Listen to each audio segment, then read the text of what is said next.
All right, hello everyone, and happy day of the Lord. It is Sabbath, and I hope today we will have a good time together. And I hope and we pray that we Muslims, we will have Muslims who call us and give us an answer finally.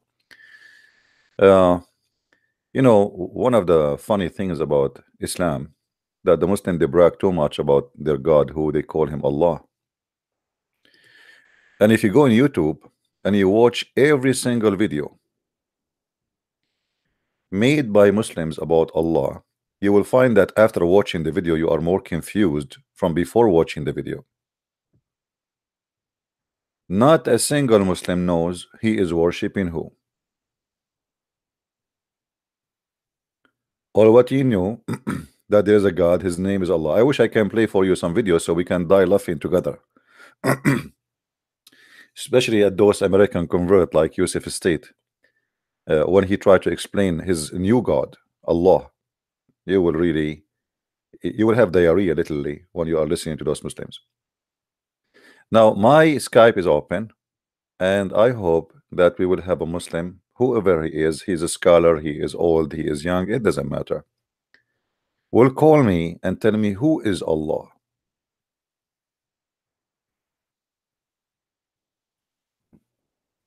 They don't know.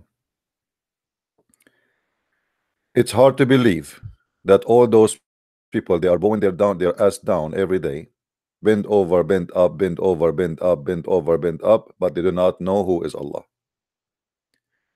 And be my witness if it's hard to believe. Here we go. We are live on air, and we will be happy to take any call from any Muslim who would like to explain to us who is Allah.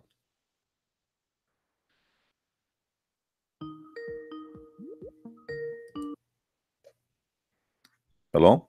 Hi, Christian friends. How are you? I'm fine. Do you hear me? I think you don't. Hold on. All right. Do you hear me, my friend? Here. How are you? I'm all right. So nice. Before you start your topic, I thought that I want to call you and ask a few questions about Christianity. If it's okay for you? Sure. Go ahead. Okay. So you know that I left Islam. Also, we have spoken a few times in the past. All right. I'm the guy from Germany. I understand. Who left Islam. So my English is not so good. But since I left Islam, I make some thoughts about Christianity. So because now there are two options for me. Also, I'm searching the truth. You know what I mean? I understand. And I hope that you can help me if also to get rescued my soul. I want to tell you why I left Islam, which also I speak, yes, and you listen. Yeah. Maybe then I can ask. Yes, so I left Islam because of rationality, because the Quran explains that it's a word of God, but so it could not be that there are contradictions, errors in science, historical errors, absurdities, and copies from other religions like pagans and tales and Christianity, Jews, that are for me the way to prove whether Islam is right or not. And I have seen that Islam is not right, it's not true. So I want to know what is the way of proof for Christ. Can you, because I don't want to judge Christianity like Islam with the same criteria. So I want to ask someone who is with Christ, what are so how can I find the truth? All right.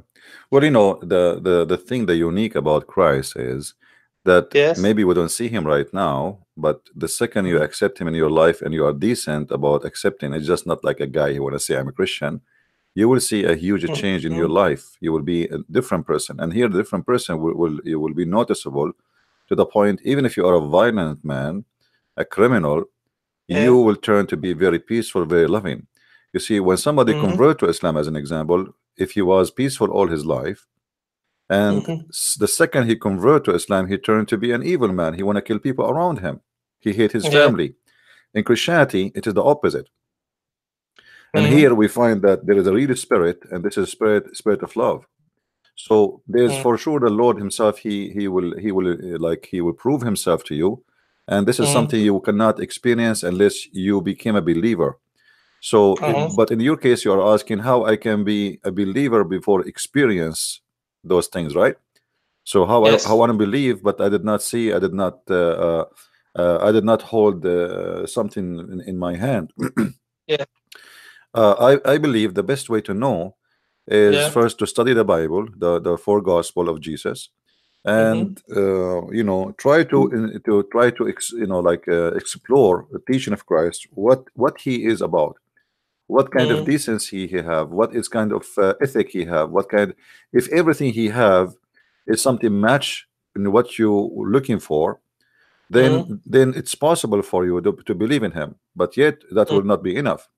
Then you are going to ask, you are going to, you know, for me, you have to pray to the Lord himself and say, reveal yourself for me. Let me know that you are, you know, make me really think of you and accept you. Can you do that? You are a true God. You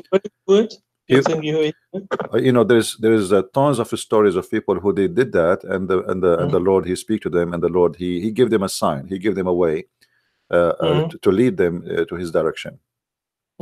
So it's not, also the thing is, so I cannot search for contradictions, or when I study the Bible, I guess that I will find contradictions too, or error in science, mathematical errors. Explain me why it doesn't matter if I find them. No, actually it matters if you find them. In fact, those are not really contradiction. You see, the problem is that those who they are speaking of contradictions, they are short of knowledge. As an example, if I say David, he have 700 rooms in his house, and different page says he have 20 rooms, that is not a contradiction, because each one of them, he report a story about certain time. So when I build my house, I don't have 700 rooms right away. I have 200 rooms, maybe I have one room, maybe I have no rooms at all. So people who have knowledge, they did not know this contradiction, because for them this is something like, it is not you see, when as an example, in the other day somebody told me about the 30 silvers. He said to me, it says in that book, the story of the 30 silver, but we go there, we cannot find it. This is contradiction. But there it mentioned the person who is the story about him, about the potter, who is the person who paid the 30 silver. So it mentioned there, and then you will find it in the book of Zechariah.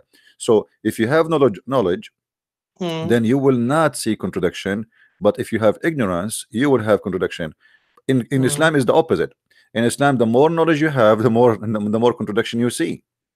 You know, so what is contradiction for some? That is because of their ignorance, not because. So you studied for yourself the Bible, and you, well, I am like everybody. You know, I heard of those contradictions before, like you know you are saying now, and I did search them, and I found they are silly and stupid, and there's nothing there. So you can study all the contradiction people they are saying, speaking about, and you can research the answers, you know, of the Christians. Now, for sure, some Christians, they struggle to give you an answer about certain issues, but that not because, again, not because the Bible have an issue, because themselves they are limited with knowledge. You know what I mean? Okay. Like when Jesus speak in his time to the Jews, as an example, he said to them, "What do you say of the Messiah?" The Jews, they said he is a son of David. Well, nobody can really say he is not, because this is what all the Bible speak about. He is a son of David. I have no knowledge about. No problem, my friend. I'm just giving you example. I'm just giving you example. It's not about David now. Okay, so it's just an example. Okay, he said to them, "Well, if he is son of David, then how David himself call him Lord?" Now, if you are a person who do not know where David called Christ Lord, you will be wondering, where is that? This is a contradiction, right? Where? But if you are a person who have knowledge, you will know that this is something, a quotation from the Old Testament, and it's exactly saying as he said. So when we speak without knowledge, we make a foolish judgment, you know. So read, study first, and then try to research again. Don't search for the contradiction before you study. Just study. Okay, understand. Because that will avoid you from making the mistakes. It's like somebody going in the highway and he's complaining about the highway, but he don't know even how to drive in the highway.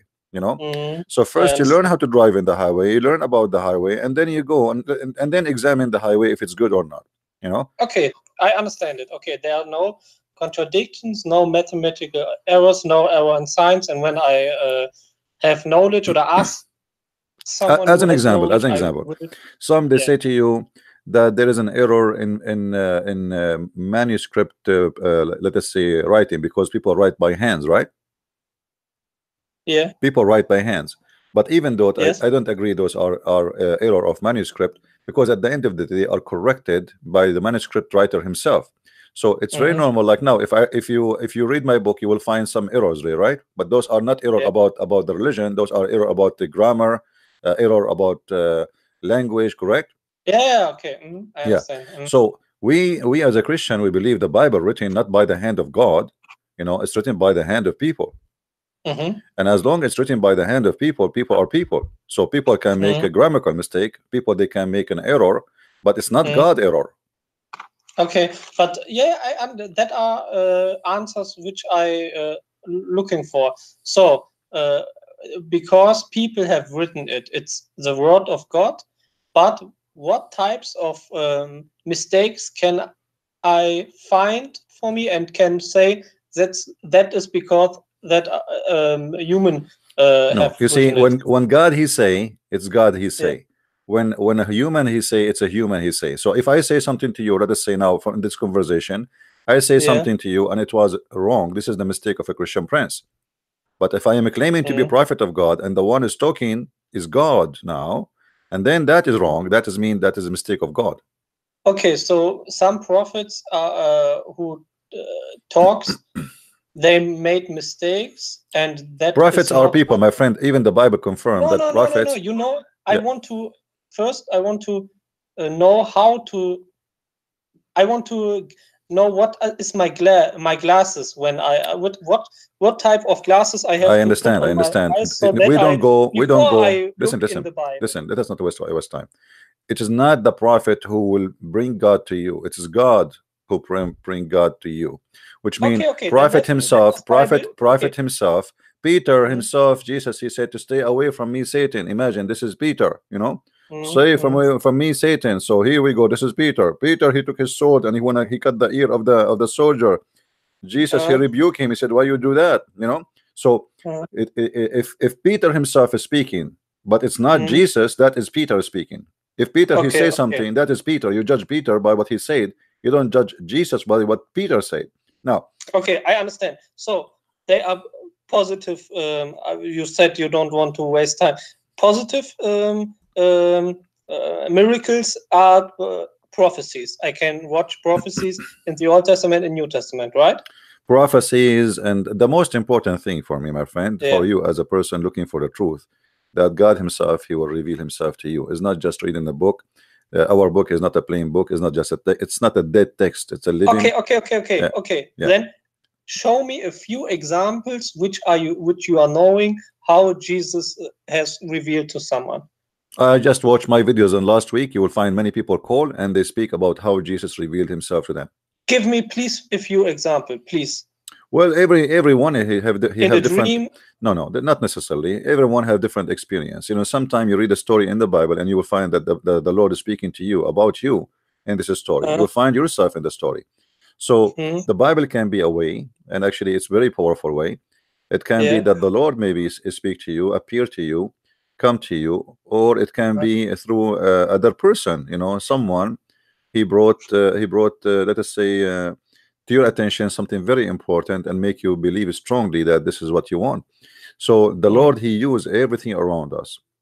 He used the beauty of a garden in your house. He used the beauty of a child in your family.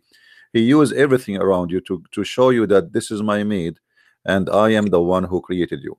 Now this is not metaphorical. This is not something just a spiritual and like fictions. When you feel it, you will feel it, and you will tell me about it. So okay, I cannot make you. No. I cannot make you feel it. I cannot make you feel it. No. I have to show you something. Something.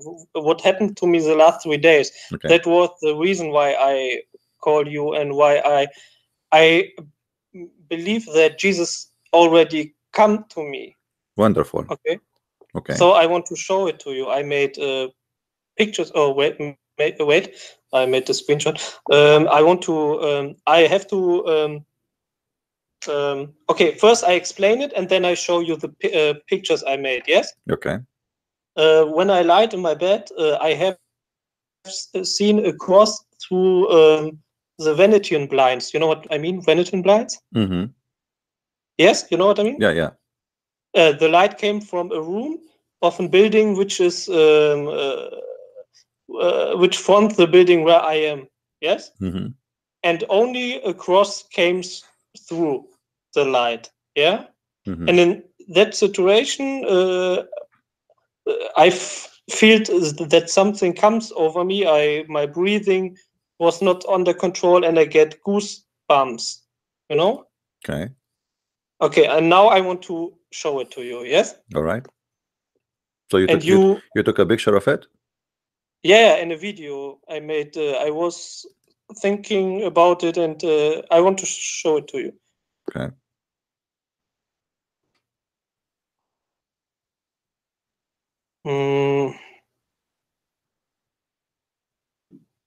So if you receive a message like this, I don't know, what are you waiting for? Already he came to you. You know, you are thinking about him. I already accepted it in my heart. But I have the fear that I get away in the future. You know what I mean? Therefore, I wanted to hear, and you gave me. Follow your heart, my friend. Follow your heart, and your heart is you are a good person. You are not a bad man, so your heart will not take you to the wrong direction. You know, as long as you accepted the Messiah in your heart, that's it. You know, I remember you when you called me. You know, we debated, me and you, and then you decide to leave Islam. You remember? Yes. Right. Okay. Since you did make that decision in your heart, do you feel like you made a mistake, or it was a good decision? No. Okay. No, it was a very good decision. Okay. You have to zoom in. Want to show you more. Yeah, I see it actually. Do you see the cross? I see the cross. That's really strange. But wait, next day a cross came again, but in another position. Wait, that was the first day, and then. But there's nothing there, right? It just looked like a cross, but there's nothing there, right? No, that's wait. I think you sent you a picture when it's day. When I have the light on, my room is very. No, actually, it's filthy. dark. It's dark room. Wait. I sent you now a picture when I made the light up. Right. It's for me. It's very dark. I see only the cross. I see like the behind of like the window or the wall. You know, that's what I see. Wait. Then watch the second. Sorry, my room's very filthy because I have a Don't worry. You became when you make. Do you see the picture? That's strange too. That's when I have light on. But when I make light but how off, the light come? I mean, how in the world this is gonna happen? You see, guys. The light is on. Still, there is a light in the wall which have nothing to do with the original light coming as a cross. No, wait. It's from. Wait. I show it to you. How? That's really amazing.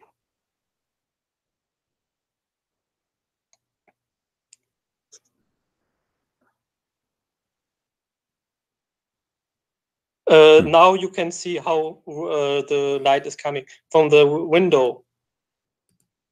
Okay, let us see this one. Yeah, I never saw something like this before.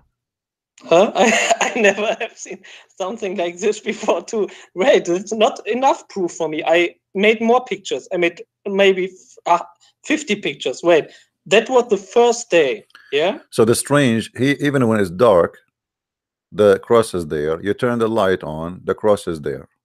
No. When I turn the light on, it's not the cross.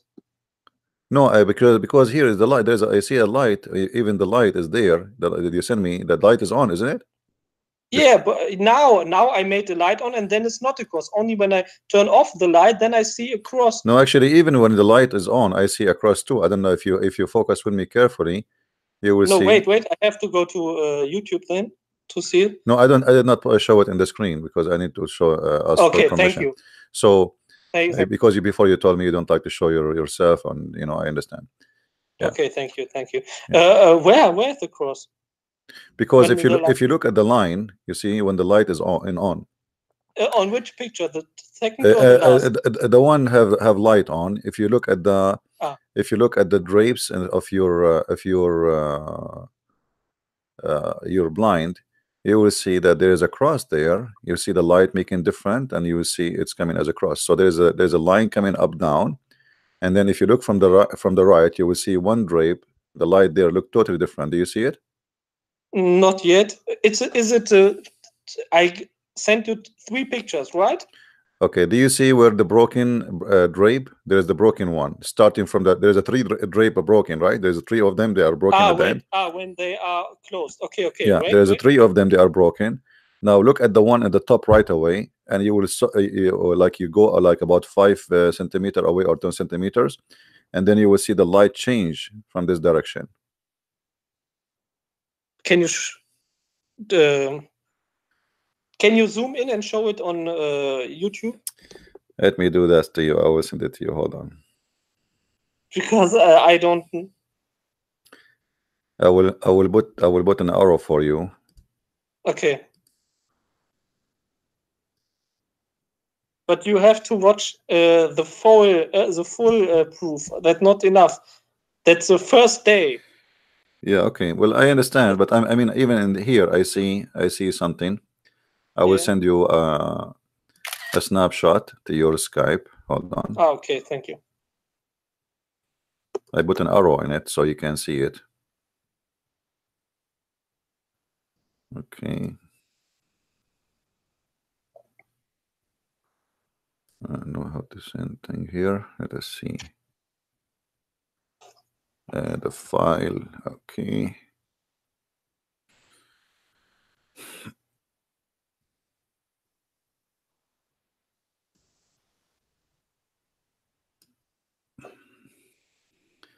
Okay, take a look.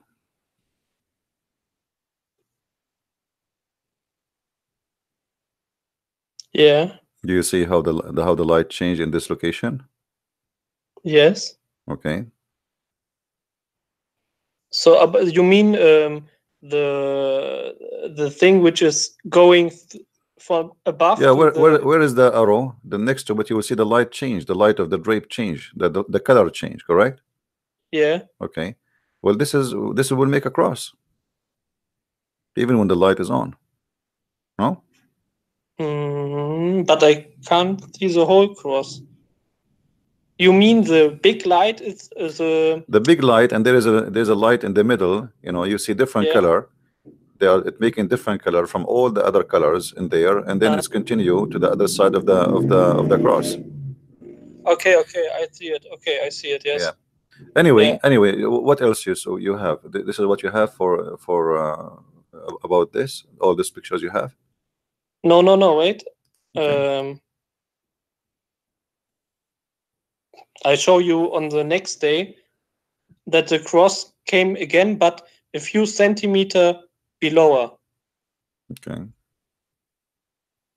But did you investigate? Did you try to investigate the light? How the light is happening there? Is there another source of light or anything? What is making it? Yes. I sent you. Watch the 3rd picture. It's the light from the neighbor house, from the from the room. But this has never happened before. The light is always there, but never saw this before, right? Never ever I have seen. I'm living here since 3 months. Okay. I never have seen it before. And now the second day the cross becomes a little bit below, because I make the thing what is the word? The Venetian binds up and below, and then the next day cross again, but on another place. You see it? Yeah, I see it. You have to understand, I didn't search a cross. I was lying in my bed, and I have on the first day, and then I just look up, and then I see a cross, and then I get the breathing and goosebumps and such like this. And I was praying, thank you. Never became a sign like this when I was praying to Allah. And then next day I was looking a video, the song Mary, Do You Know? You know? The song. And then I looked again up, and then I have seen the cross. Do you have seen that it's another location? And you said you have like a breathing, like you felt something, right? It's not just seeing the cross. On the first time, yes. Okay. It was, I have felt anything, something. So my friend, you know, this is a sign. You are the only one can see it, and you are the only one can believe it, because simply it's happened to you. For me, I just see a picture, and I am a believer without seeing any sign of anyone. I'm a believer. I'm a strong believer. But for you, I think the Lord is speaking to you in his own way. As I said to you before, he can deliver to you things to you. He can deliver a message to you in anything around you, even by people around you. So it's, and you said you accept him in your heart, right? Yes. So what is missing? That's it. You know what I advise you to do? That's it. Read the Bible. Yeah. Read the Bible and go to a church and do baptism. Then you are a Christian, my friend. And then you will see how you will notice after the baptism, after you became a Christian for real, you know, you will see more signs in your life, how your life will change. You will be a different person, a new person. This is why we call ourselves born again Christians. You know. Okay. I'm looking forward to it. Yeah. Well, I'm so happy for you, my friend. That's you accepted the Christ in your life, and we spoke to you not long time ago, just a week ago or 10 days ago. Me and you spoke. You were a Muslim at that time. Yes. For 2 or 3 days. Yes. Yeah. People who don't want to hear his how he left Islam, you can go and listen. This gentleman, he gave me a lot of hard time. Actually, he was asking questions all over. It took some time for him to leave Islam, but he decided to leave Islam, which I'm very happy for him to have. And I'm very happy for you now that you got your sign from the Lord and you accepted him in your heart. But I encourage you to read more, because the Lord, he said, read the books, search the books. We are not like the Muslims, bunch of ignorant who believe blindly, you know, even though believing in what even the Lord, he says, bless those who believe what did not see, but doesn't mean they did not know. So we have to know. Not only, it's not about seeing things, it's about knowing things. So read the books, study the character of Jesus, the way he speaks, the wisdom. If you want to find even mistakes, and according to you, find mistakes if you want. You know, you can search, no problem. Like discuss things with yourself, with your friends. But you will notice that there's nothing absolutely can be better to follow than the Messiah.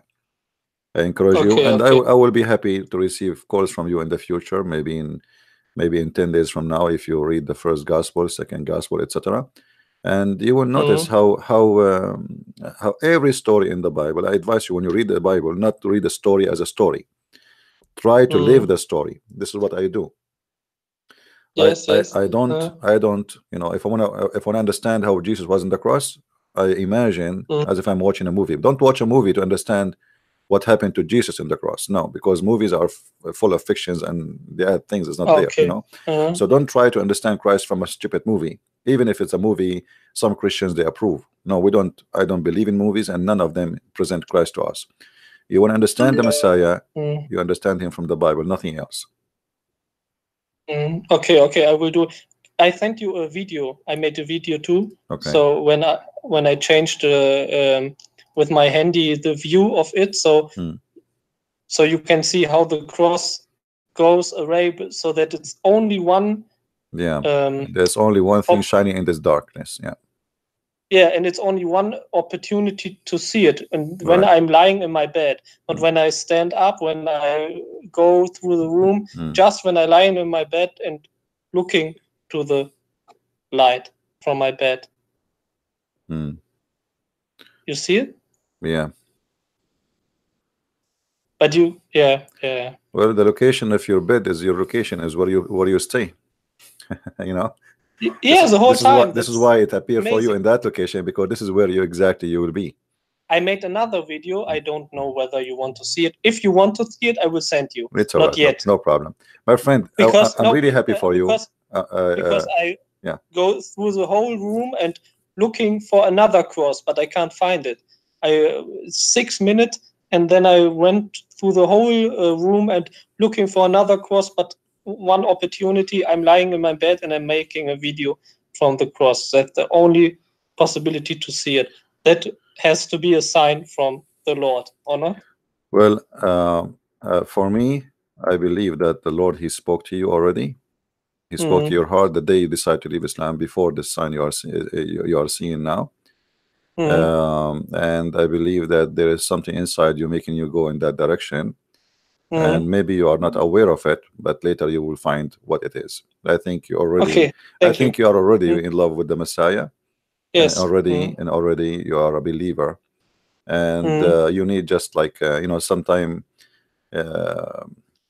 like there's a big truck, and in the top of the hill, and there's a little rock is in the front of the tire. All what we need to make this truck run is to push this little rock, and the truck will run.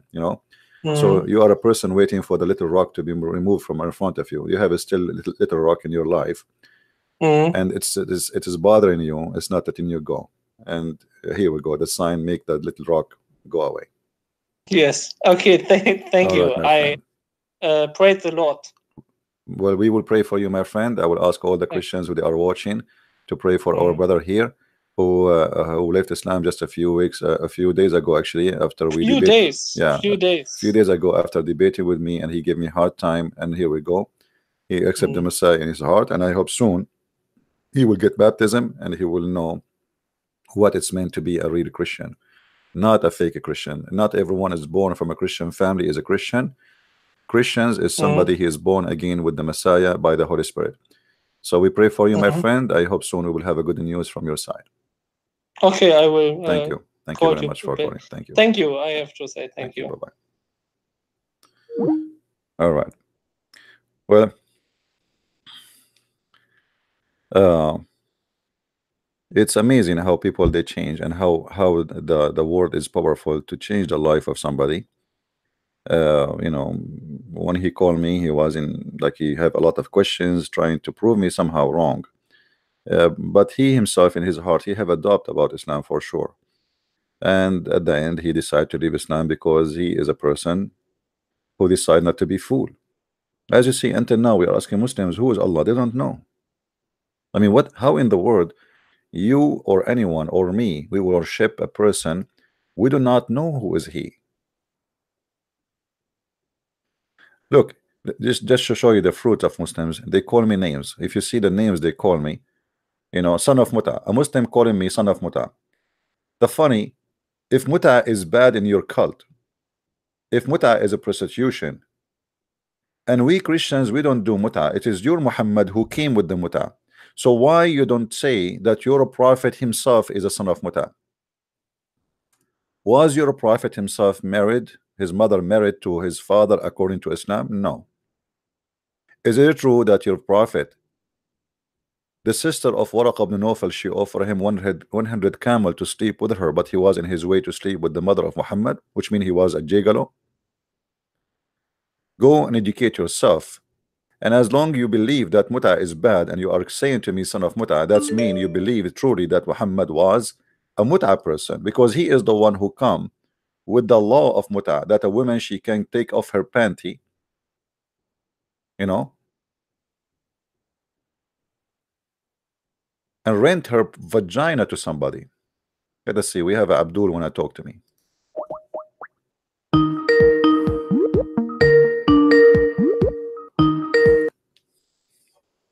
Hello. You again? Yes.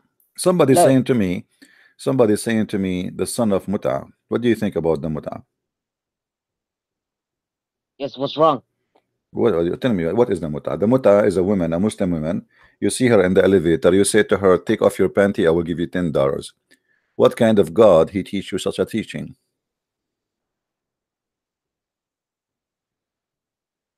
Where does it say that in a hadith?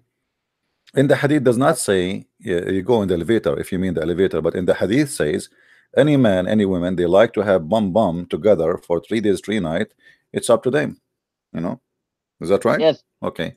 So Yes. what kind of a prophet and what kind of religion it says such a thing that any woman, any man, they want to have bum for 3 days, you know, as they say in Asia, boom, you know, boom. So your prophet Yes. says if any man, any woman agree to do boom and for Yes. 3 days or 3 nights and they like to continue or to increase or decrease, it's up to them. So we have a religion of boom and we have a prophet of boom, but yet you Muslims, you speak too much about dignity. Yes. What's wrong with sex? Nothing There's wrong, absolutely nothing wrong with sex, yes. but this is not about. This is just. This is here just prostitution. Yeah, you know, a Muslim woman. So if your sister, she is going in the elevator and she see Muhammad hijab, and Muhammad hijab, he said to her, "I want to do boom with you for $10." You have no problem with that? No. No. Okay. Why But you don't have a problem with that? Why you don't have a problem? Just because you want to make $10? oh, I'm having a problem because if he marries her, then he can do it. But this is not marriage. This is about sex. That's why it's called muta. What muta mean? What do you know what muta mean in Arabic? No. Muta in Arabic mean joy of sex. Yes, but it only says here you can do it for if you are married to her. What marriage? Where is the word marriage? Do you see the word marriage? This is the translation, fast translation. It doesn't say. It says أيما رجل وامرأة توافقا فعشرة. If a man and a woman they agree to do ishra, which means to have sexual relationship for 3 days, 3 nights. If they like to increase, they increase. Where is the word marriage? This is a fast translation. In the English, there's no. In Arabic, there's no marriage. This is boom. Your prophet is the prophet of the boom. No. If you compare Muhammad with King Sulaiman, then we have a big problem. Sulaiman did boom by mut'ah. He offered women $5 to take off their panty. Your prophet is telling you, your prophet is telling you. You just said that if your sister she go in the elevator with Muhammad hijab and he offer her $10, you have no problem with that. No, that's different than what do you mean different? What do you mean different? This is you have to pay her. Isn't it true that you have to pay her money? No. What do you mean no? What do you mean no? You don't have to pay her money. No, you have to pay her. You are a liar, my friend. You are a boom guy. Read the Quran, chapter 4, verse 24. It says you have to pay them their wages. This is talking about muta. This is muta. We are talking about muta. So all this time you are talking, you do not know we are talking about what? I told you since you called me, we are talking about muta. So muta is something you pay to a woman. You pay money to a woman to take off her panty. You do boom, and thank you very much. Praise be to Allah. What kind of religion this religion is?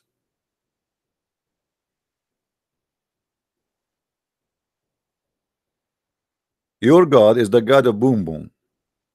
No. What do you mean no? If you are in heaven, you have sex also. If Christianity is a true religion. No, in heaven we don't have sex in Christianity. What? We don't have sex in Christianity. This is why you Muslims don't like to go to heaven of Christians. You like to go to Las Vegas, heaven of Muhammad.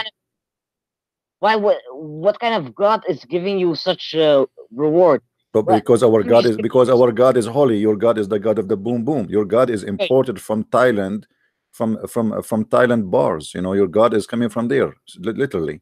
So you collected your God Allah from the boom land, and you imported him to Arabia, and now you worship the boom God, and you believe in the boom and everything in your religion about boom. May Allah boom you.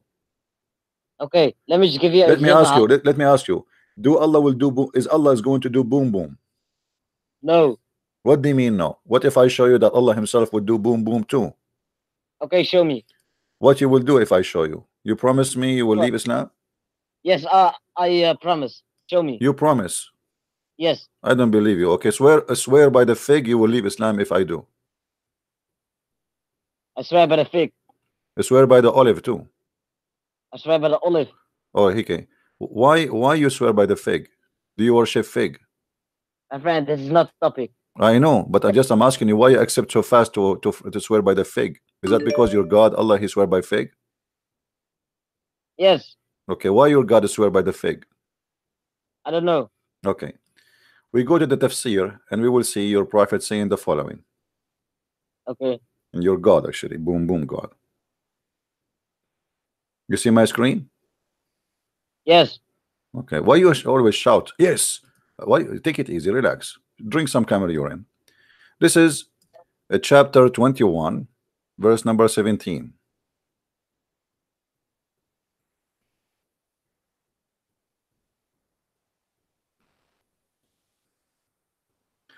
Does it say that your God Allah, if he desire to have boom boom, he is going to have boom boom with the black-eyed women or the angels of God?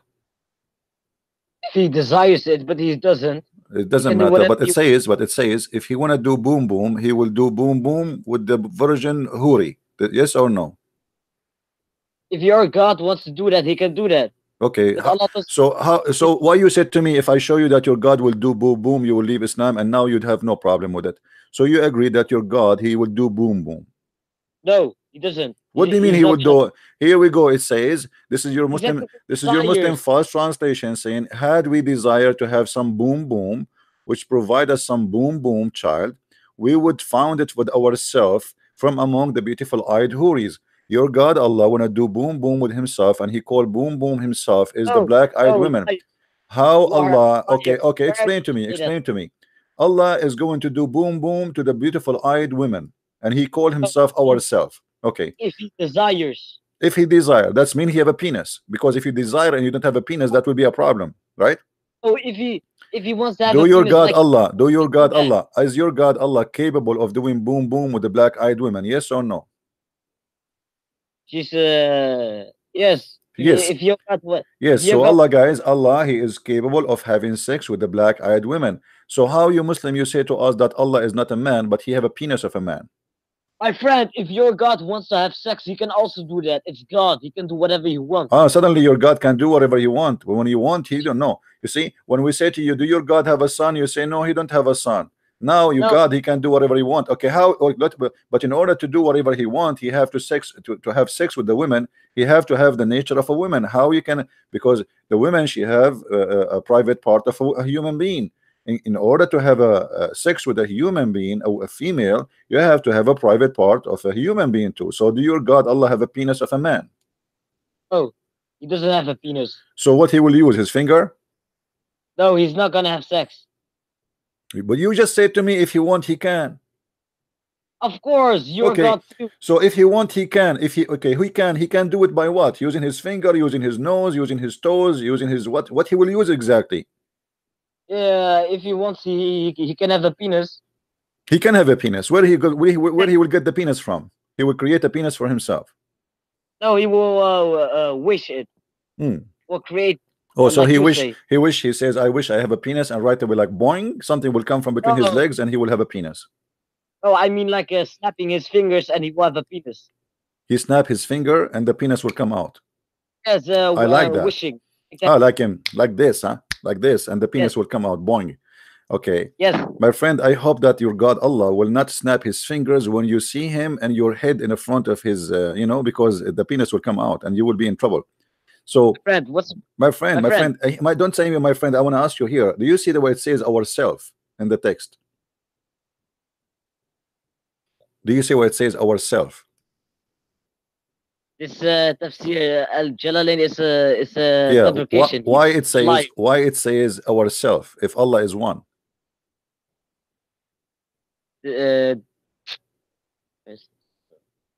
What is angels and no Allah saying ourself. Allah speaking about himself, saying ourself. Allah says we. No, but here he says ourself. This is different. He is going to have partner with ourself. Are you saying to me he is going to F himself? So now Allah, he snap his finger, his penis come out, and then he do F himself. Are you saying that? My friend, if Allah wants, he can create 10 universes. No problem. No. Listen, Allah here is going to F somebody. Don't tell me he said ourself, and he said what is ourself? He said ourself from among the beautiful eyed Huris. So there is female Allah in Islam. There's female Allah. Her name is a beautiful eyed Huri. So the Huris are from the cousins of Allah. Otherwise, why he called them ourself? My friend, Why are you? Okay, let me read this verse. Snap your finger first. No. You snap your finger, maybe the penis of Allah will help you. No. Okay, no problem. Keep it in the panty. I'm saying that to you because he will never have any. If you snap into tomorrow, nothing will happen. Trust me. But anyway, keep trying. Okay, my friend. If why is your God? If your God is so such a nice God, why? For example, if a really good woman, she does a lot of good deeds in your religion. She helps people. She spent her whole life helping people with good deeds. And then someone comes. He didn't have a good life, but Jesus still forgave him, and he entered heaven. Why would he have the same reward? Why not saying yes? This person will go. Anybody understand anything, guys? Okay. Snap your finger before you speak to me, because I have no idea what are you talking about. Don't change the topic, my friend. Ourself, Allah, ourself is going to have sex with ourself. Who is ourself is going to F ourself? Explain to us.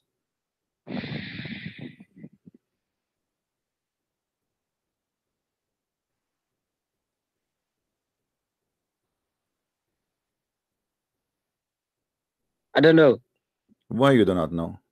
By the way, I like the idea that your God is going to have sex with the angels, because as you see here, it says he will have sex with the angels. But angels in the Quran, they are male, don't you know?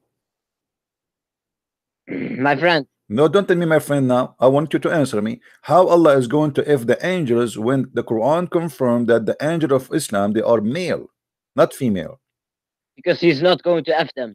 Well, here we go. But he said, if we want to have sex, we will have sex either with the black-eyed women, Huri, or with the angels. Okay, the angels are male. So your God Allah will snap his finger, his penis will come out, as you said, like an antenna for a fancy car. For sure, his penis will be long, really. He's Allah, I mean, he's Akbar. And then he is going to have sex with Jibreel. And then after 9 months, we will see Mr. Jibreel coming down to earth to Muhammad, and he's a Britney. How your God is going to have sex with Jibreel? Let me read this verse. Read the verse. And then to take a division, we could have taken it from with us if indeed we were.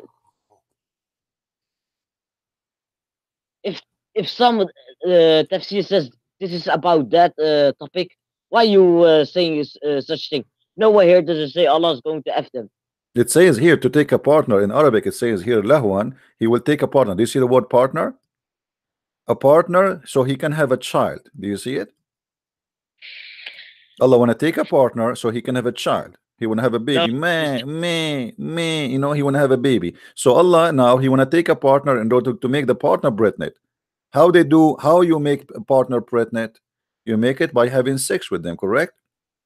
So he snapped his finger, as you said. He snapped his finger, like, you know. I saw actually Muhammad Hijab saying, show me, answer me, silence me. Looked like he was having sex at that time. So here we go. Allah, he snapped his finger, partner, a child, and then we have bingo, and we have a beautiful eyed woman, and we have two options for being boom boom, either the beautiful eyed women or the angels. In Al-Jalalain. Yes. Oh, okay. And so how Allah will have sex with the angels? They are male. Because he's not. What do you mean? Let me ask you. Do the Muslims in the heaven, do they get Muslim men, do they get pregnant? No. What do you mean no? If I show you, what you will do? Okay, show me. Okay, I will show you. But don't do anything to your, like, okay, don't get pregnant. Okay. Okay. Let us see.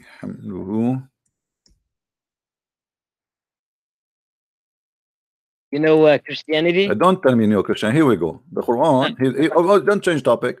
You're a prophet. He said, if a believer he want to have a child in paradise, he will be conceived and born, grown up in a short while according to his desire. So you is going to be pregnant and you will deliver a boy or a baby. You tell me how you will get pregnant and you are a male. Yes, it's about women. This is not about women. It says a believer. The believer, speaking about men. Here we go in front of us. Al-mu'min, not al-mu'mina. In Arabic, it says al-mu'min, which means male believer. Al-mu'min. Let me highlight for you. Here we go. Al-mu'min. Do you see it? Al-mu'min. So not al-mu'mina. So when a believer, when a Muslim man believer, he wished to have a baby, he is going to get a pregnant, and he will deliver the baby in less. Actually, in Arabic, it says fi sa'a, which means in less than 1 hour, in less than 20 minutes. Actually, okay. So you are in heaven, and now you wish to have a baby, and now you get a pregnant. How you get a pregnant? Who is going to make you pregnant? It's your wish. Allah was. So is Allah is going to bang you? Who is the one who is okay? Who is going to put a baby in your and the baby will be where? In your stomach, in your liver, where the baby? You don't have a womb. You're like a woman. Speak. Allah says, whoever wants a wish, and I will grant his wish. Okay, so you wish to have to get screwed by Abdul like you know, and he snap his finger, he do bang bang beam boom, you know, boom boom to you, and suddenly now you are a pregnant and you deliver the baby in less than 20 minutes. That's wonderful. But now we have I have a question for you. You are a pregnant and you are going to deliver the baby. The baby will come from where? Okay. First, let me tell you one thing. Tell me first. The boom after the boom boom. Now you are pregnant. In 20 minutes you have a problem. The baby have to come out. Where you will deliver the baby out from? I am going to answer your question. First, you will not have a sex with a man. Secondly, I don't know where he will come out. So how you will have a baby? But just by wishing, you get pregnant. Yes. Okay. Now let us say you snap your finger, you made your wish, and you are pregnant now, and you have 15 minutes exactly to deliver the baby. Now where you will get the baby out from? I don't know. What do you mean you know? You have to find the solution, otherwise you're going to explode. Where the baby will come out? I will give you options. You deliver the baby from your anus. How big is your anus? Everyone in that Jannah will look like 30 meters long, I think. Oh, still the baby is going to be big because you are big too. Doesn't that change nothing? What are you saying? You are going to lay eggs? You became a chicken there, so you will give birth to a baby, and the baby will fit with the size of the parent. The baby will not be little chicken. Is going to be a baby.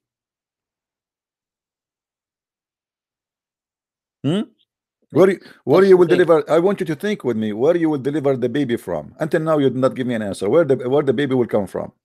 Out of your anus. Out of your anus. Your anus, not mine, because I'm not a Muslim. I will not be there. Okay. So you Muslims in the heaven of Allah, you will shit babies. If a man wants to, yes. Okay. What a shitty kids you have. I mean, if your baby are coming like shit, that's shitty religion, man. Anyway, you know, I really like talking to you, but we have to give a chance for other Muslims to call. Do you mind to take a break so we can receive some Muslim calls, and you can call me later again? Yes, but can I show you one hadith? Just 1 minute. You want to show me a hadith? Is it like about boom boom? No. Is it about Allah? About Muhammad. No, I want about Allah, because we are asking the Abdul like you about the God of the boom boom, Allah. Can you show me something special about the boom boom God? Yes. Okay, show me. What do you want to show me? Okay.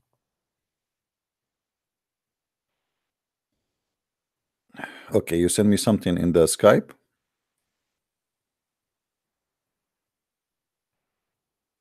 What is that? What Sahih Muslim book number? What does that mean? Just search it up. Okay, tell me, what is that? Okay, wait. Is this the hadith about how to make hummus? No. It's about to do what? Boom boom? Okay. Yeah, I'll send the link. Okay. Oh, okay. So okay, so you want me to put that in the screen? Yes. You will promise me you will not be sorry? I will not be sorry. Okay.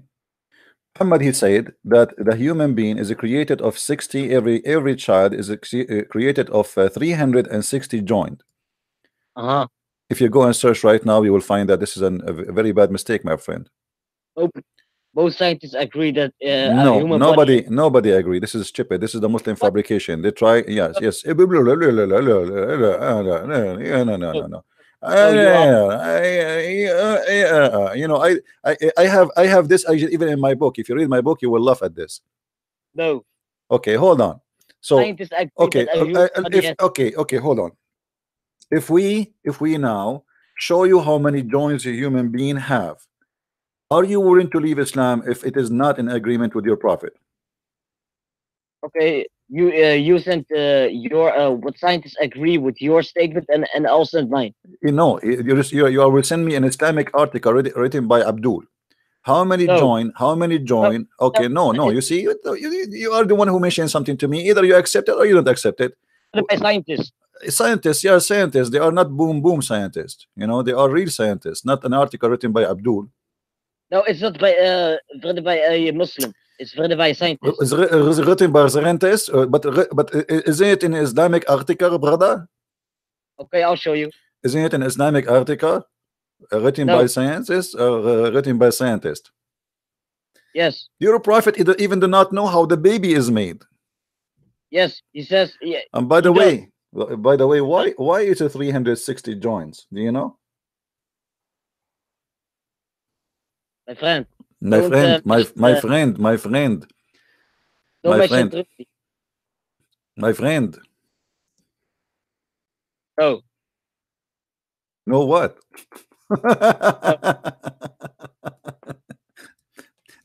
A bankrupt religion. They are trying to find anything, you know, because what they do, they try to the same as they do when they speak about the Quran, speak about 7 layers, and they say this is the atmosphere. Is that correct, Abdul? I don't know. Yeah, I didn't know. Yeah, In one verse it says that Allah has created above his 7 strong heavens, but I don't know if that's about the all those are made up false fiction stories, and there's no proof of them. All of those are false stories. It says in scientist studies there are between 200 to 400 joints in a human body, and yes, this is what it says. Yeah, I'll show you. I will show you too, my friend. I will show you. Do you want me to show you? If I show you, do you decide to leave Islam, my friend? I'll show you mine. No problem. If I show you, you will leave Islam, my friend. Do you agree? Yes. Here we go. Expert answer. There are 200 to 400 joints in human body. Click on my website. Do you see, my friend? No, your website is made by the Abdul, and we laugh at it. No. Here we go. This is expert answer. How many joined? This is not a Christian website. This is not a Jewish website. This is not a Hindu website. How many joints are in the human body? It says between 200 to 400, which means they are depend on how you count them. Now, why you Muslims are shish kebab trying to cover the boom boom God issues? You're a prophet. Let me, if you're a prophet, he knew how many joints a human being he have. Then he should knew how the baby is generated. Look what your prophet he said, and we asked you the same question just a day ago. You remember? Do you remember when you said to me that your father is black and your mother is black, but you are white? No, my parents are white. My parents come from North Africa. They come from Tunisia. I don't know. I asked you. You said to me they are black, and then you said to me you are white. No. Okay. Do you is the science? No. Okay, listen, Abdul. Can you find me a science? We showed you in the first one you mentioned to me that this is stupid. Can you find me any scientists agree that if somebody have orgasm first, the baby will look like the parent? 360 joints is true. No, they are not. It's a fiction. I just showed you. Get you busted. Look at my website. What website you have? What website? I send you some. I will send you more. You sent me. Well, I just get the answer already. I just search in Google. General. I get the answer. Right. Most scientists say it is 360. No, my friend. No, this is not true. Yes. No. Yes, it is true. It is true. Well, people, they can search it and they will laugh at you anyway. No, okay, search. Okay, how your prophet, let us say for the sake of argument, your prophet who came with a number which is accurate about the joints of the bones. How your prophet he says such a stupid thing here? What? What?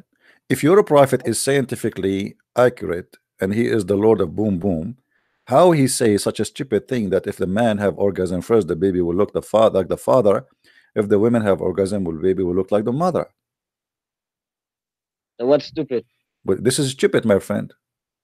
So he is wrong about the joint, and he is wrong about how the baby is generated.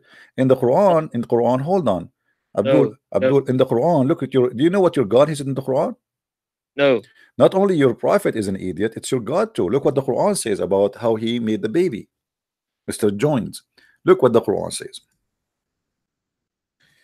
The Quran claim that Allah, when he created a human being, he made the blood, he made you from a sperm, and the sperm became a congealed blood, and then No, not don't blood. Because Allah is a cleaning leech. leech. May Allah Yes. may Allah leech you. Should I snap my finger now so Allah can leech you? What are you talking about? What leech? My friend, Allah is leech. What leech? Where is the where is the word leech? Listen, in that time, people didn't know that the embryo would actually all become the verses in front of us say clearly that Allah he made you from a congealed blood. Here we go. Is this your Islamic translation or my translation? Do you see it? Listen, the English translation is made from my friend, I do not need English translation. I am an Arab. Here we go. ثم خلقنا النطفة علقة فخلقنا العلقة مضغة فخلقنا المضغة عظاما فكسونا العظام لحما. And now, if hold on, Abdul. Don't make me snap my finger. The last time I snapped my finger, your God disappeared. So look at this. Your God, not only he says that the sperm will become into a clot, he said something bigger than the poo in the beginning. He said that after he made you, the sperm transform into a congealed blood, and then that clot is going. Hold on, and that clot here, you see the clot. That clot will become a lump, and the Muslim they between two brackets two fetus. It's a translation. In the English, in Arabic doesn't say the word fetus. This is a lie, but they say a lump. We will go with it. A lump, simply a lump. Guys, do you know, like when you eat some meat and then there is like a part of the meat is kind of like almost a bones. Like as an example, if you are making trying to eat the joints between two bones in an animal like a goat or a sheep or etc. That's what he's talking about. So it's like something you cannot you cannot chew. It's not bones yet, but you cannot chew. It's like half bones. So here he make you from a clot into lump, and then he made you a bones. No, hold on. And then he cloned the bones, and then he closed the bones with the flesh. So your God, hold on, Abdul, hold on. May Allah bless you, Abdul. May Allah bless you and give you all the shish kebab you wish to have in your life. So let us talk. We cannot talk at the same time. Hold on. Shut up. Okay, I'll be rude now. Get lost. So the God of Islam, he's saying that in this stage, Allah he make you only bones. Don't call me, no. Don't make me block you. Don't make me block you as before. I will give you. You can call me after. I will block you. Don't do that. I'm telling you, I will block you. You can call me after 30 minutes from now. There we go. Okay, you're asking for it. What idiot. Here we go. Block you.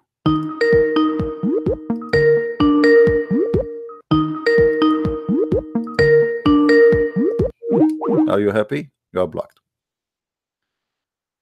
We have a Muslim. His name is Murat. I hope you are not Borat. Answer, Mr. Borat.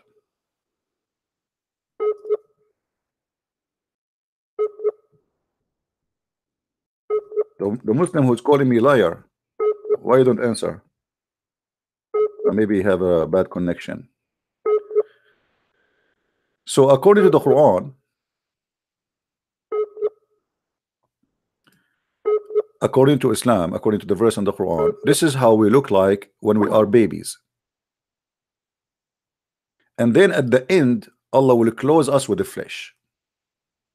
Who is the idiot here? So after you are completed as bones, then after that, Allah will clothe you with flesh and skin and nerves and blood. Who is the donkey here? Mr. 360 joins.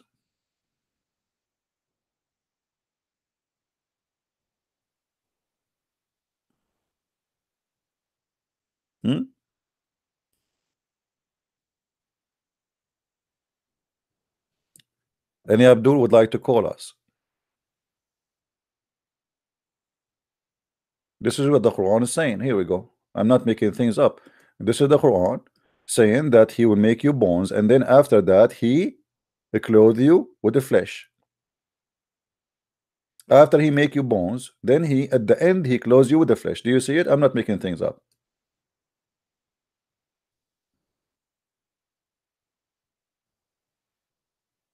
Any Abdul want to say something?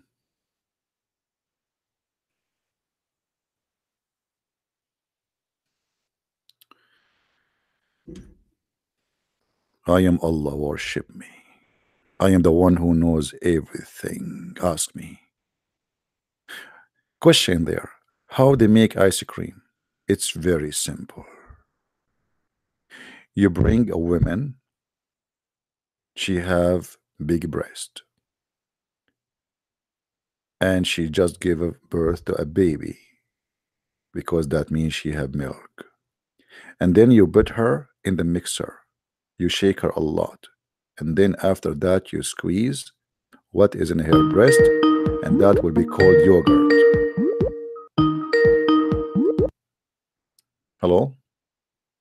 Yeah, just been looking at that thing about the bones, and the very first time I actually do look at the Google, it does say 360, and when I look further, where there is actually a little bit of scientific documents, it says 206. So how come Google is doing all this crap about giving us wrong information? I mean, this is really, really staggeringly stupid. That no, it's not. It's not the fault of Google. It's the Muslims. They flood the internet with fake articles, yeah. And then Google is just a search engine, and whatever you search is going to come in the top according to the search engine. Okay, and the second thing you ended up saying, and I've been listening now to you for a while.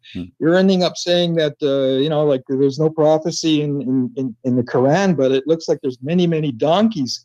So I think they got that one right. Yeah. Well, I don't know when I insult donkeys, because I've been told by in America you cannot insult donkeys because they have rights and we have to respect them. So I decided not to call donkeys when I speak about Islam, because the Donkey Association, they sent me a letter. They say they will sue me if I call Allah a donkey again. No? Well, I do apologize. You're absolutely correct. Correct. Thanks. Take care, my friend. Thank you. Okay, bye. Thank you. We have to show respect to the donkeys, please. I mean, come on.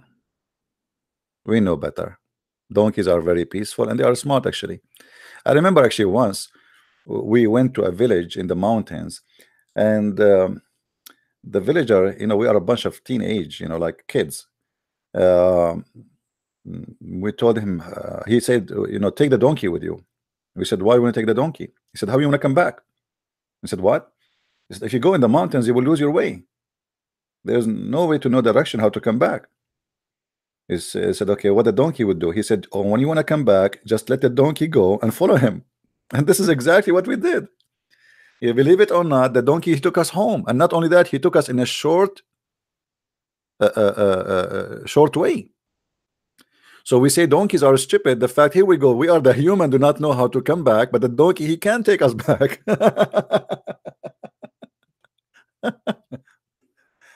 Oh boy. Okay.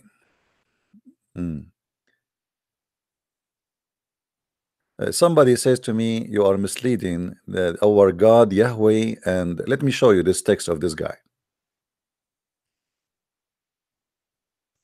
This guy is saying to us that Yahweh and Allah are one God and the same God. Please, your independent Quranic response will be highly appreciated. My friend, in order to have the one God, at least we should have one heaven, correct? Is that correct, guys? I mean, as simple as that. If we have the one God, we should have one heaven. Do the heaven of Yahweh contain virgins and long penis and endless penis and sex and 70 years orgasm? I mean, this is silly. I mean, it's very easy. Secondly, in the heaven of Allah, you can just watch the video yesterday and the day before. You will see the Muslims agree that they will have sex even with their mother and their daughter and their sister and their grandmother in the heaven of Allah. So this is a very lousy satanic heaven. And the Muslim believe that in heaven of Allah there is nothing is called morality no more, which means everything is a sin in earth is lawful in the heaven of Allah. So when somebody want to say to you that we have the same God, he is V certified. I don't want to say donkey. I want to let us say mule. It's more safe because donkey, mule is not like he don't have a big tribe to support him. You know, mule is not like he's a mule is a relationship, a one night stand between a horse and a beautiful, sexy female donkey. So he is certified a mule. Same time, our problem with the Muslims is not the name of God. Let us say the Muslim, they change the name of their God and they call him Yahweh. They call him Jehovah. They call him Elohim. They call him Jesus. Still, that will not make him God, because the God of Islam is a stupid, is a fool, and he have no ethic. So it's a foolish of anyone to say we have the same God. Anyone he claimed to be Christian and he say to you such a thing, leave his church immediately. He is teaching from the devil. If you ever heard me, Christian Prince, saying to you that the God of the Christians and the same as the God of Islam, that's mean a Christian Prince is a corrupt man, you should never listen to him for a second. And as you see, the God of Islam is a stupid. He's not even exist. Who is a Muslim can prove to me that this God does exist? Have you ever heard of God? He says stupid things like this.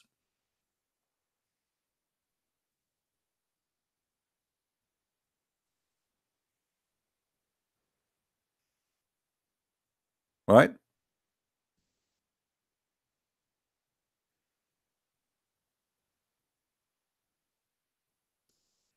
My friend, our problem with the madness of Islam is not a name. Oh, we have a Muslim here is challenging me. Hold on.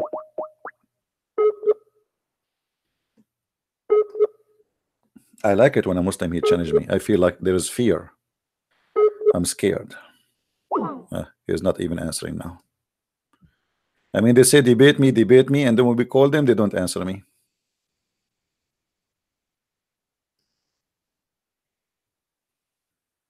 Do we have any Muslim?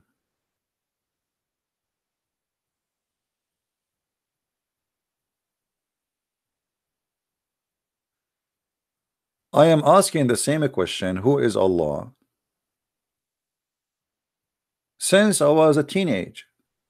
And not even a one Muslim he knows who's Allah. Oh, what they say to me, he's a creator. Creator of what? Even that answer is not a good answer. Why? Because the Quran says that Allah is the best of the creators. So how Allah is the best of the creators and you say to me Allah is the creator?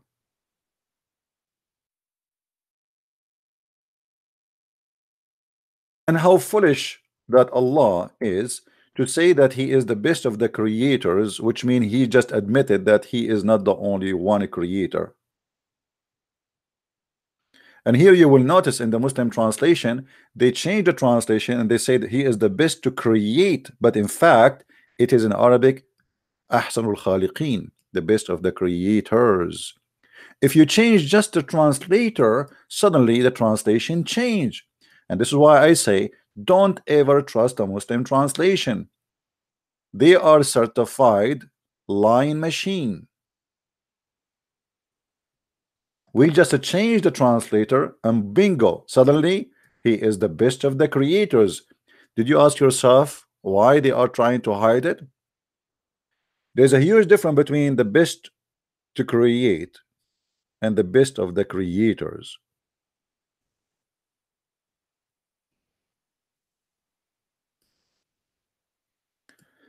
We repeat our question again. Who is Allah? Rahim, how are you, Rahim? Rahim, what was your name in Skype? Let me call you, Rahim. You want to call me Rahim? What was your name in Skype, my friend? Rahim is a smart Muslim. He is smarter than the rest. And yesterday we got him busted, so he cried. And he went crazy. Aren't you the one we got him busted yesterday, Rahim? You want to try again?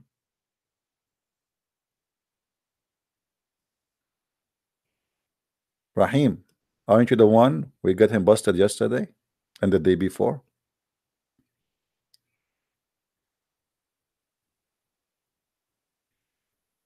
You know, sometimes the Muslim, they force me to block them, like the guy, he was calling me non-stop because, you know, we tell them, just give me a break, you know, to take other calls, and they keep calling, annoying.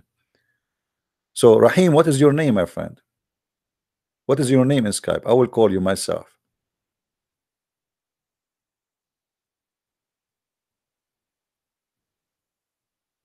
What's your name, Rahim? Guys, don't call him donkey.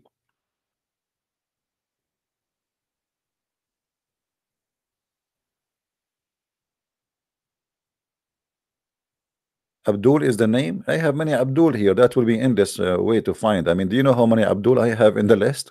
I mean, what kind of a name you have, my friend? Abdul? Is it Abdul? Because the guy, I just blocked him. You are the one who was calling me a second ago, Abdul 113. Are you the one who just I block him? Abdul 113. Are you the same one? By the way, once I was in the Philippines and I was going in the elevator speaking in Arabic. There's a Filipino Muslim, he heard me, so he said to me, Assalamu alaikum, because he thought I'm a Muslim. I'm speaking Arabic, you know. For them, those idiots, they think anyone who speaks Arabic is a Muslim. So he said to me, Assalamu alaikum, after I finished my call. I lost connection actually in the elevator. So I said to him, Wa alaikum assalam, Abdul. And then he looked at me, he said, MashaAllah, how you know my name? I was like, what? MashaAllah. He was like, wow, how he knew my name. You should see his eyes like coming out. MashaAllah, how you know my name? I said, hey, all of you are Abdul, aren't you?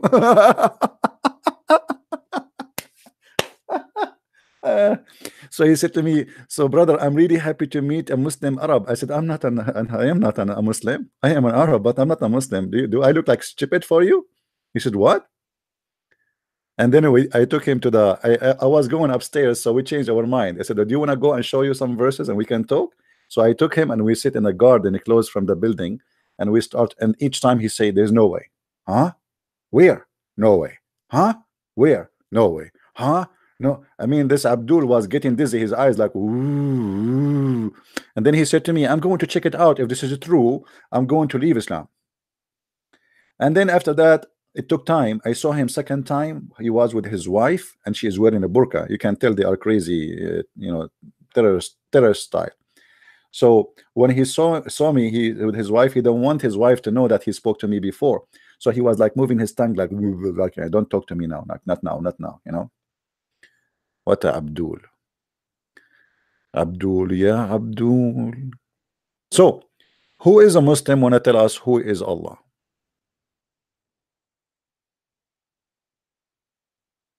Who is a Muslim? Want to tell us who is Allah?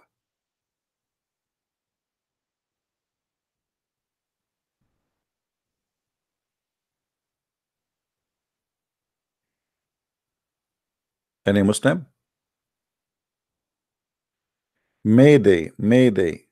A Muslim answer is required. Until now, we could not find one Muslim knows what is Allah. You worship unknown God. How funny, how silly. Isn't it weird that you repeat to us, Allah is God, Allah is God. The second we ask you who is Allah, you have no idea. You go in disability. You give us speeches about the amazing Islam, but you do not know anything about your amazing God. That additional to that, he have an amazing, magnificent leg and foot. Shia is the same garbage, you know. Shia, you know, Shia and Sunni are the same, you know. It's like two images for one coin. one in the front, one in the back. Both have the same madness. But actually, Shia, they are more stupid. I mean, like as an example, the Shia believe, if you have my books, you can go and read the six and Allah. I don't know how many of you have those books. You will see the Shia believe if you wear black shoes, your penis will not function. And guys, I feel sorry for you if you wear a black shoe. It's proven scientifically that if you are wearing a black shoe, your penis will not work, and not only that, you will lose your sight. And this is proven scientifically. And the Shia, they tell their followers that you have to wear a yellow shoe, because yellow shoe will make your penis powerful and your sight will become so strong. This is why Hezbollah, they have a yellow flag.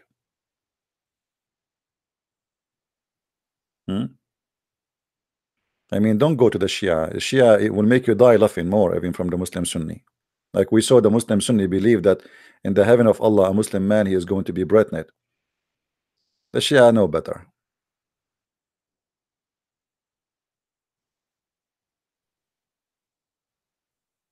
Any Abdul?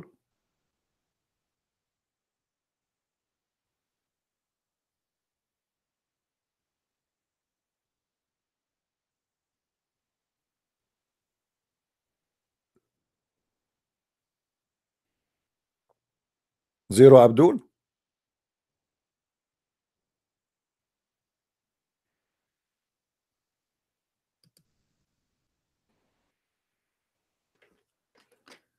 So just to make it simple and clear, those Abdul, they are worshiping a God which is unknown.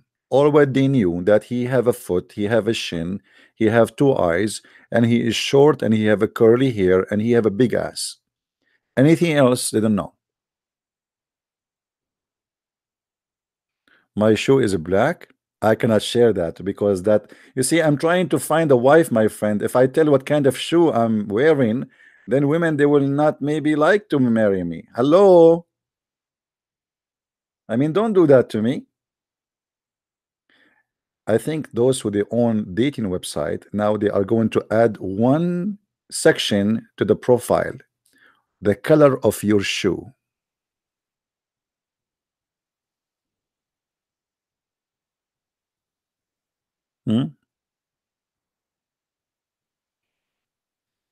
Actually, I find it very funny, by the way, that in the heaven of Allah, as an example, for those who do not know, all women, they will look the same. How they will look like? Anyone remember? We just yesterday we showed you the picture. Hold on.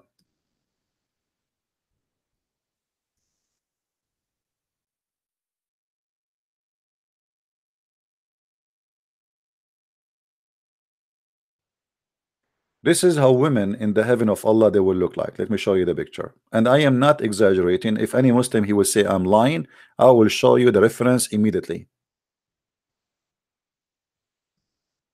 I challenge any Muslim actually to say to me I'm lying. It's a challenge. Look at those high heels, you know. So imagine you go to a dating profile, all women they have the same look, the same see-through bones, because Muhammad he say you see through the marrow of their bones, and they have the same height, they have the same name, they have the same everything. And not only that, surprise, surprise, in the heaven of Allah, even men they will look the same. All of them, they will be 33 years old, the age of Jesus, and they will have the face of Joseph, because supposedly he was very handsome, and they will be very white, and they will be 30 meters tall. And by the way, some statement they say they will be 90 miles tall, 90 miles, and the women they will be 30 miles tall.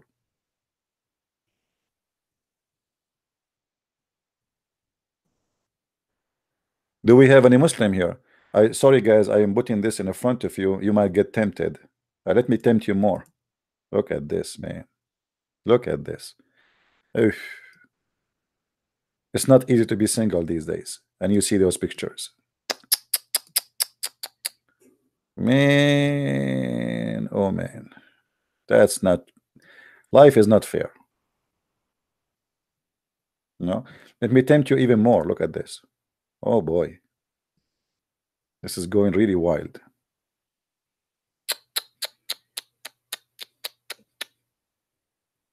It's getting hot here.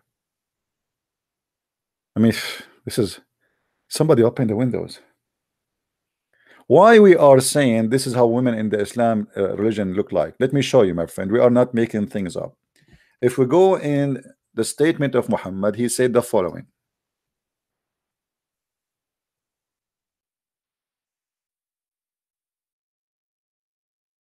Do you see it? He described the women in the heaven that they will be so beautiful, so beautiful. I think should I squeeze it more? So beautiful. This is how beautiful they are. And the reason for him to say such a thing, that women, you will see the marrow of their bones, because Arab people, they like white women. So if you are dark-skinned women, sorry, Arab don't like that. So Muhammad, he want to satisfy the sexual fantasy of his people, the Arab. So he promised them what they like. He promised them women, they are so white to the point they are so beautiful and they are transparent. I mean, don't you, all of you, wish to have a wife she is transparent, so if she ate the hamburger from your refrigerator, you will know who ate it? Be honest with me. How many of you went to the refrigerator and you found your sandwich is missing and now you do not know who ate it? You ask your wife, she say it's not me. You ask your son, he say ask mom, ask mom. Now nobody can hide the truth. You will see through. And they are so beautiful to the point they are transparent, and you will see the marrow of their bones and of their legs being seen through the bones and flesh. Do you see it? What do you want more? Be honest with me. This is the dream of every Arabian person like me. Let me close my eyes. I park my camel in the parking lot of Walmart. I go inside Walmart. Oh, the first woman is so big. I mean, why she is so big like this? Or the second woman, oh man, she's even bigger. Oh, forget about those. Those cannot be the version of Allah, no way. And now we go, I see through. Like I see even some women, they are showing their panties. I mean, but until now, I don't see anyone see through. I mean, I want to see through. I keep going. I don't, what is that? I mean, this is really scary now. I better go out. I think I went to the wrong heaven. Walmart is not the heaven of Allah, obviously. Let us go to a different place. I will go to Macy's. You go inside Macy's. Oh, still in Macy's is not working. Still, I don't see through anything. Yes, women there, they are not that big there, but still, it's not. Let us go to a striptease club. Oh boy, striptease club is getting closer. We see through, but not the skin. I mean, we see the skin, but we don't see through inside the skin. I mean, but it's better. We are getting closer. You know, I mean, we are there. Any Muslim? Go to Ross. What Ross? Do we have any Muslim here have any kind of explanation to us about what kind of religion you have? Yeah, big mouth, speaking about the amazing God. Oh, what we see is garbage. What is this? Are you really believing in this garbage?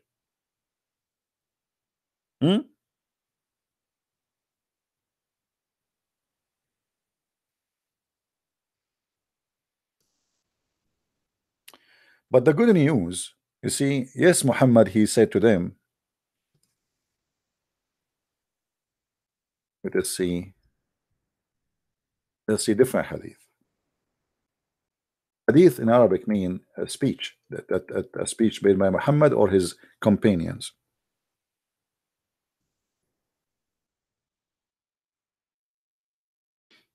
Let's see. You see here, you notice right away there's a hadith here is not translated because it is very stupid.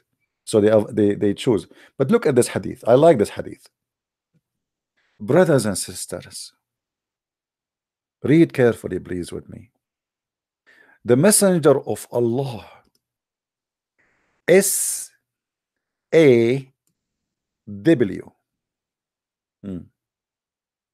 You know, I tried for a while to understand what this SAW mean, and to be honest with you, I could not come to a conclusion.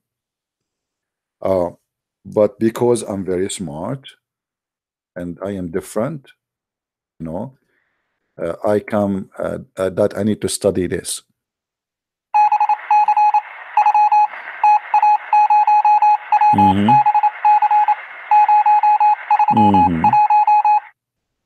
Okay, I think this is like Sasuke after wide wet dream. Sasuke after wet dream. Okay, so here we go. The Prophet Muhammad, peace upon him, SAW FMAM, you know, he said,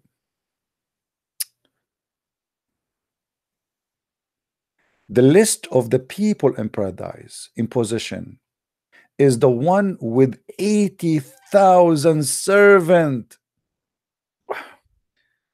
Hold on. I don't know. I have my stomach cannot take this. 80,000 servant, and all of them, they are children's. 80,000. Why? How many sandwiches I will eat a day?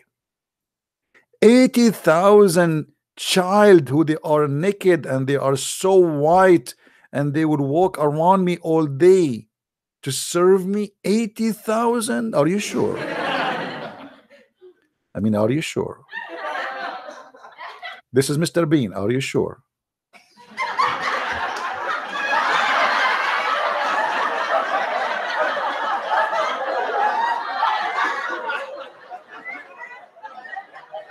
There is a video.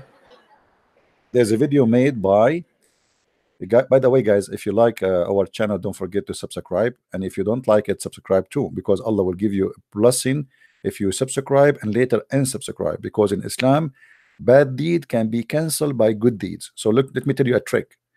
You make a bad deed by subscribing to me, and then after a month you unsubscribe, and then Allah will increase your deeds. So maybe in the beginning you lost like $5, but then at the end of the month he will give you 30 because you fixed the bad deeds. What about that? So if you are a Muslim, please don't forget to subscribe, please. This is a trick. Please don't share it with your friends, only in YouTube and Twitter and Facebook. Now here you will see Muhammad is seducing men, and by the way, the Quran speak about them. He says he described them as a lu'lu'ul maknoon. A lu'lu'ul maknoon, lu'lu', you know, the pearls, the white pearls, who they are inside their shells. They are so white and they are so soft. Why in the world you want to describe for me little children's in such a way? And not only that, the Quran says they will not even bleed. La yanzifun. Why they will not bleed? Bleed from what?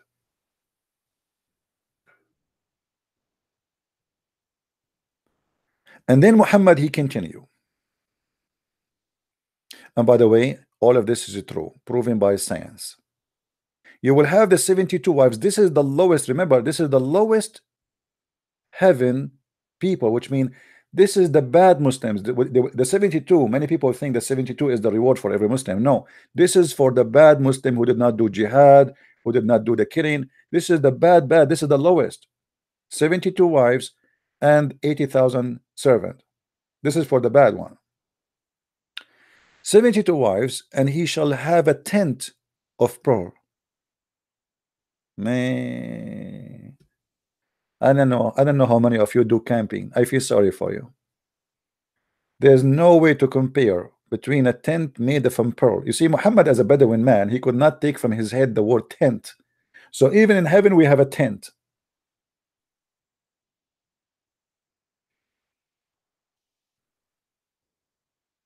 Harry tent, Harry booter, Harry tent, Harry very bent. I mean, Muhammad is really, this guy is a fiction guy. He can be the best writer. He can write a novel about anything. And look, even the tent is have a cardamom around it, have za'faran in the floor, the ground, and there's diamonds. I mean, look at this, look at this, look at this. Unbelievable. And the size is the size of the tent. Now here is the problem. I am really upset that Allah, he gave me a studio size tent. The size between them, between the wall of those tent, is Al Jabiya and Sana'a.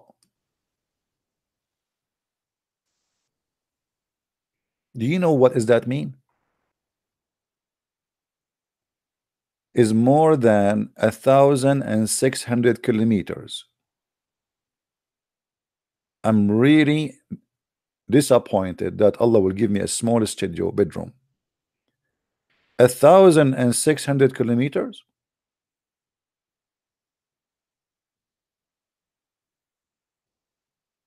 So now I have my wife in the end of the tent, and I have to drive 1,700 kilometers to go there.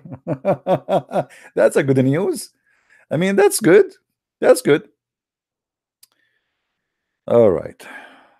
And then, my friend, everybody in the heaven, when he go there, he will be 30 years old. All of us will be 30 years old.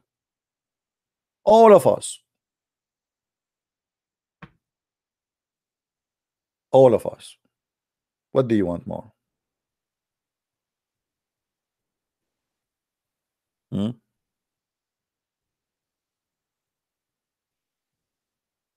we have any Muslim? What is the Muslims? I'm really disappointed. You see, the Muslims, the Muslims, they say, they make videos, says, we can destroy Christian Prince. We can destroy, he's a liar, but nobody called me to destroy me. I have my Skype open, or what I have, like a bunch of kids who don't even know what they are talking about. And the one who claimed that, let us call Zakir Naik. Taradan, taradan, taradan, taradan. Assalamu alaikum. I told you 1 billion times, don't call me after the middle of the night. Brother Zakir Naik, we have to call you. We have no question. I mean, we have a question, nobody can answer it except you. I understand, I am sexy, and I know it. And I know that the only one he can answer you is me. But this is not an excuse to call me after the middle of the night. This is sexual harassment. But Dr. Zakir Naik, I mean, you are the only scholar Muslims they love, and they take his, I mean, your answers into consideration. So we have no choice. Okay, what the question? In there it says that we will have 80,000 servants, and they are little boys. Explain to us. If you go to the heaven and you like to be served, don't you like to have servant? But isn't it the Quran, and is it Muhammad, he said that in the heaven, if you see a bird in the sky, you wish he's going to be in the front of you. So what is the need of the servant? There's going to be cooked, and then after you eat, you don't do poo-poo, and there's no garbage. So what the servant would do? This is the good question, and I'm going to explain to you in a way, no matter what you say, you cannot refute me. You saw a bird in the sky, and you wish to have the bird, and the bird now is cooked, and you are going to eat it. Aren't you going to use your hands? Use what? Aren't you going to use your hands? Yeah. Here we go. The servant, they will not let you use your hands. They are going to pick up the chicken and they put it in your mouth. Aren't you going to want to chew the mouth? What? Aren't you going to chew the meat? Like, yes, I will do. I will chew it. The servant will not let you do that. They will chew it for you first, and then they put it in your mouth. You are stupid, and don't call me again. Okay, that's convincing. I mean, here we go. We have the answer. Thank you, Zakir Naik.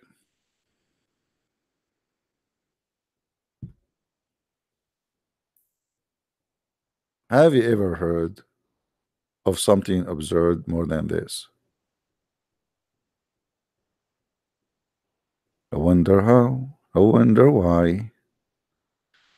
Oh boy. How many of you hate me? Be honest. If we make a vote now, how many Muslims they pray for my death every night before they sleep? What do you think? How many? Man, it look like Allah is not listening. I mean, come on. Do something. Something, not something.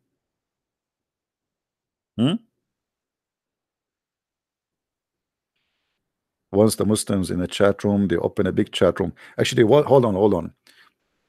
I went to serve in the army, and I came back. I was away for some time. So the Muslims, they opened chat rooms. Imagine the same day I came from the army is the same day the Muslims, they have a room. It's called Celebrating the Death of Christian Prince.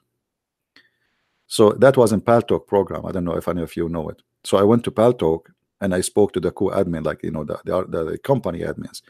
And you said there's some people, they are opening a room in my name saying celebrating the death of Christian Prince. And look at the edit, what he said to me.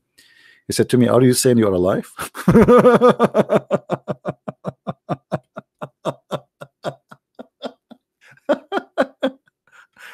Are you saying you're alive?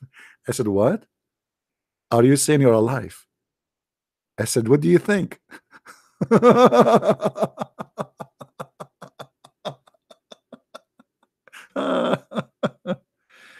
I feel sorry for your wife, man. I feel sorry for your wife. Unbelievable. I mean, sometimes I really I take the side of women if you have a husband like that.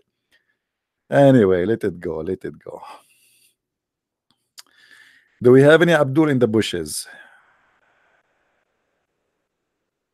Anyone? Hello?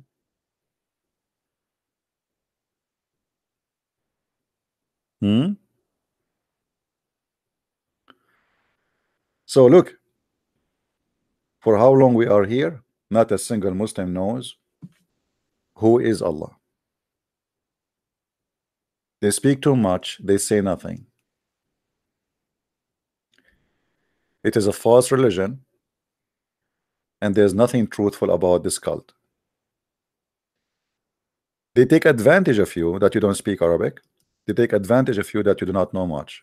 But the second they meet someone like me, Islam is in trouble.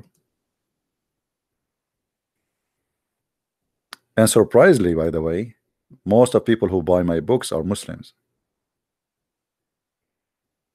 Most of the people who read my books are Muslims, and they get shocked when they read them. Because in Islamic countries, who dare to question Muhammad, and who dare to say the silly, stupid religion, how silly it is? Nobody there. And actually, me myself, if I live in the Middle East, do you think I will be able to write even a word against Muhammad? I will be executed after 2 seconds. Islam is the most stupid cult ever you can imagine. And I am here, and I challenge any Muslim to call me right now and prove me wrong. Who is the Muslim want to do it?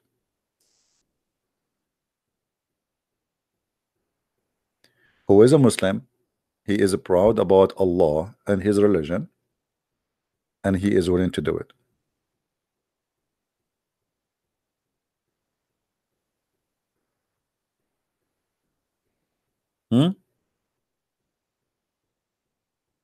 You see, I do what nobody do actually. I open my scab for people to call me, and that is a big challenge because you don't know what people will say to you. The Muslims usually, if they want to debate somebody, they ask for a debate and they have to make it in a certain terms, which means 5 minutes for you, 5 minutes for me, and then we have to know the topic in a month in advance, which is very silly. And that's why I say to you, don't ever debate a Muslim in such a way. It's a waste of time. You go watch debate with Shabir Ali, debate with David Wood and hijab. It's a waste of time because nobody is debating there. It's just he say what he prepared himself to, and the other guy he say what he prepared himself to, but nobody is debating anyone. And the Muslims, they take the function of mockery to try to make fun of you, especially if you are a person who do not speak Arabic and your knowledge about Islam is limited in English text. Because as long as you don't speak in Arabic, obviously, the only thing you know is what is written in front of us in the screen. But everything the Muslim they translate, even the one in the screen in front of us, is not accurate. I never saw any accurate translation for any script or Islamic Arabic script.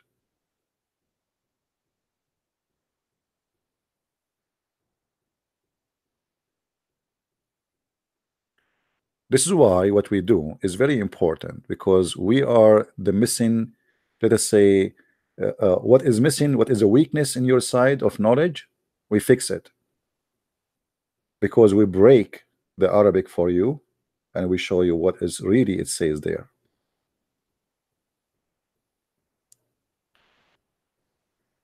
Now, who is a Muslim is willing to call me and prove me wrong?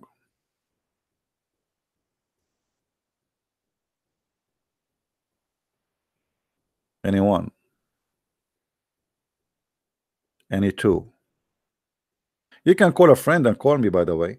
You can call like 10 guys to be with you in the same room, and then, you know, debate me, no problem. Call a friend, call a scholar, call your mom, call your daddy. I mean, call whatever you want.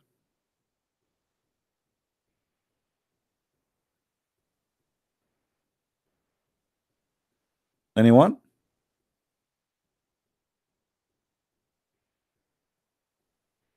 So we have almost 800 people watching, and there's not even one Muslim wanna call us. That's, you see, always when I say not a single Muslim or nobody knows who is Allah, the Muslim don't call. Why? Because they don't know. Should I change the title? If I change the title and I make it how to shave underarm, you will see how the Muslims are lined up to answer you.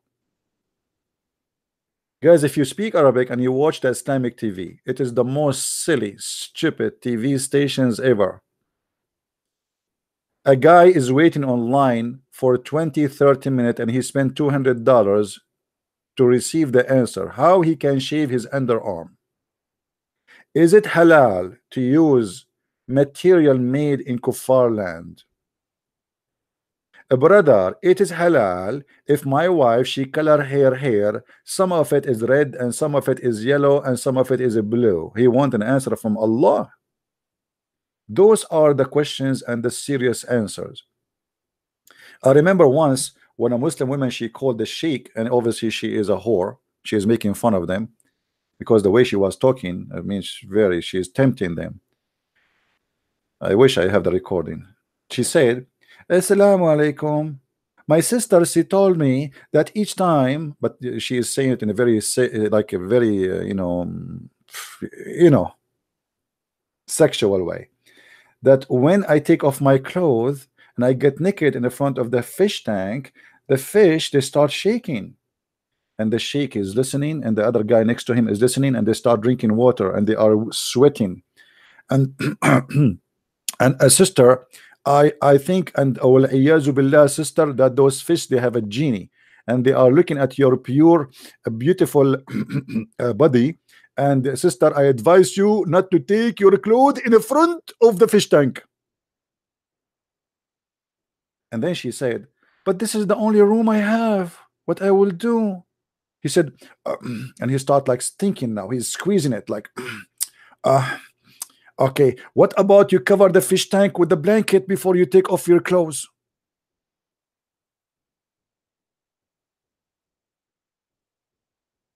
And millions of people watching this TV.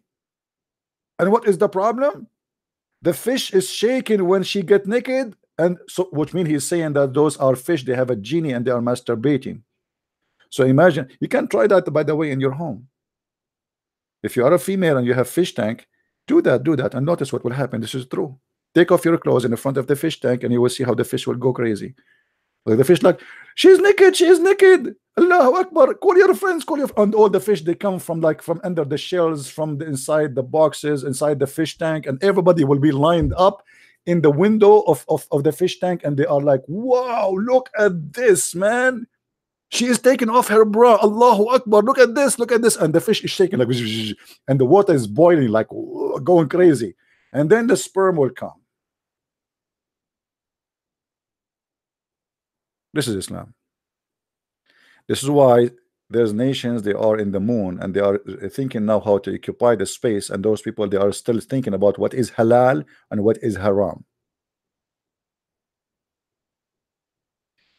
A guy, he called the TV, he said to them, when I was having sex with my wife, he was sucking her nipples and a drop of milk fell down in his mouth, and I have 7 or 8 kids from her.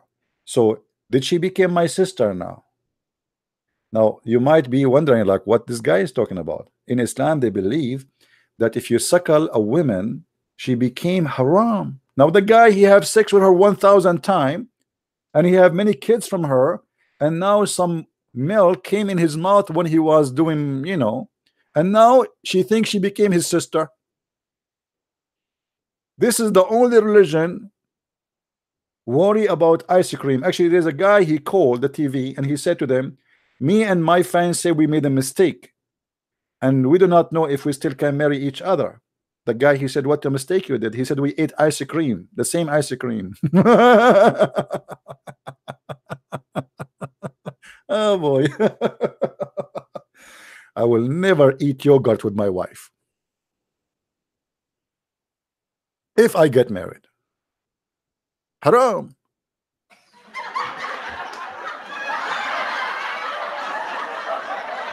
Are you kidding me? This is dangerous, brother.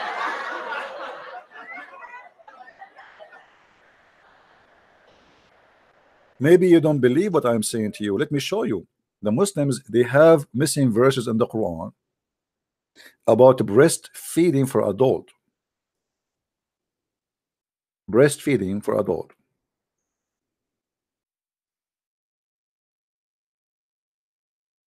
Read with me carefully. By the way, the Muslims, they say the Quran preserved, but the goat ate the Quran literally. Aisha, she said, Aisha is the wife, the child wife of Muhammad. She said, the verse of stoning and the breastfeeding for an adult 10 times revealed. The one who said to me that some they say that we as Muslims, we have the same religion. I mean, if we have the same religion, did your God Yahweh teach you that a woman, she can give her boobs to you and you suck it 10 times? And this is a breastfeeding for adult? And by the way, women, those women, they don't have milk, because women, if you think that women, they have milk always in their breast, it means you're a fool. Women, they have milk in their breast only when they have a baby. So he's sucking what exactly?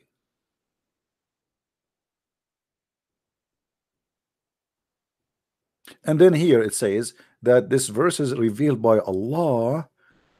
The goat, when they were busy with the death of Muhammad, a time sheep came and ate the Quran.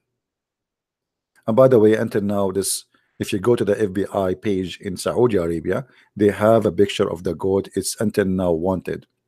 And by the way, there's a big reward if you can find this goat, because obviously this goat is very, very, very dangerous. Keep any holy scriptures away from this goat.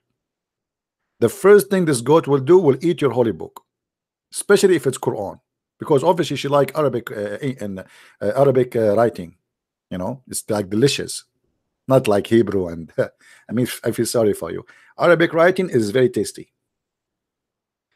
Now you will see Muhammad, a woman, she came to him. Her name is Sahla bint Suhail. And she said to him that my husband is upset because he see a man who is in my house and he look at me in a dirty way. So Muhammad, he said to her, suckle him. Boing. What? Suckle him. The husband is upset because the guy is looking at her in a dirty way, and you say to her, suckle him. The woman, she said, after he said to her, suckle him, she said, how I can suckle him and he is a grown man? Unbelievable. This is a very open-minded religion, man, brother. Unbelievable. And you said to me Islam is conservative?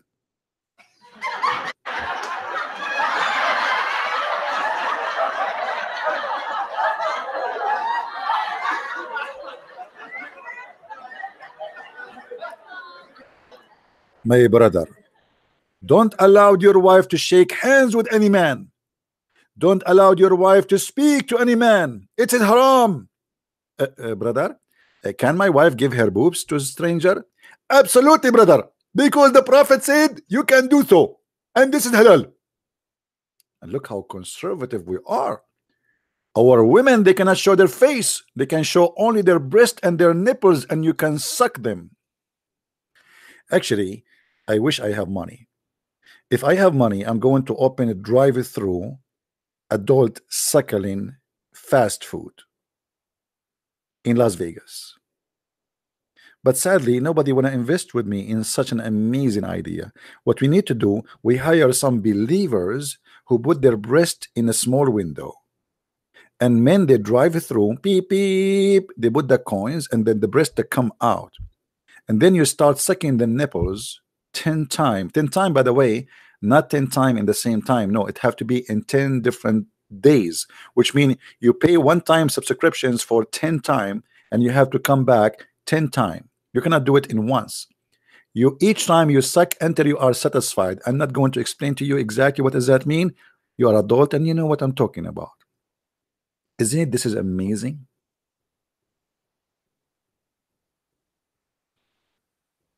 But sadly, nobody want to invest with me. I did even spoke to Bill Gates. Bill Gates, he said, "Are you going? Are you asking me to open a breast gate?" I said, "This is a good idea."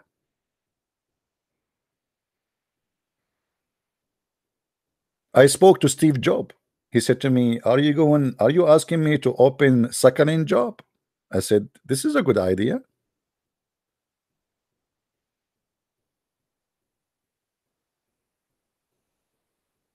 This is religion, and we have the same God as some fool they say to you.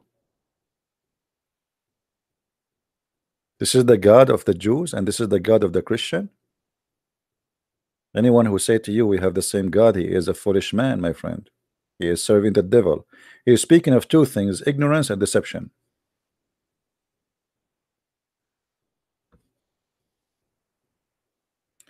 Do we have any Muslim want to tell us who is Allah?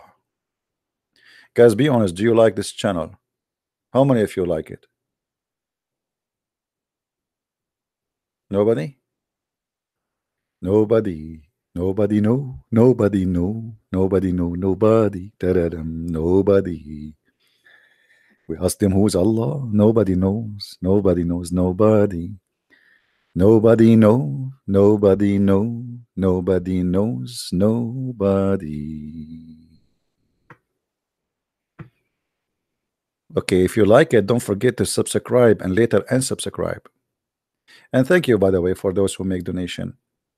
I wish I can give you a free subscription for breastfeeding for adults, but I cannot. My Lord does not allow it. Unbelievable. Any Abdul here. And by the way, our channel is received by people from around the earth, because people, they are desperate looking for someone who knows and someone who can get how stupid this cult is. Most of the Christians, when they debate about Islam, they lecture us and they preach. Here we don't do that. Preaching have a place, education have a place, and education come first in order people understand our preaching.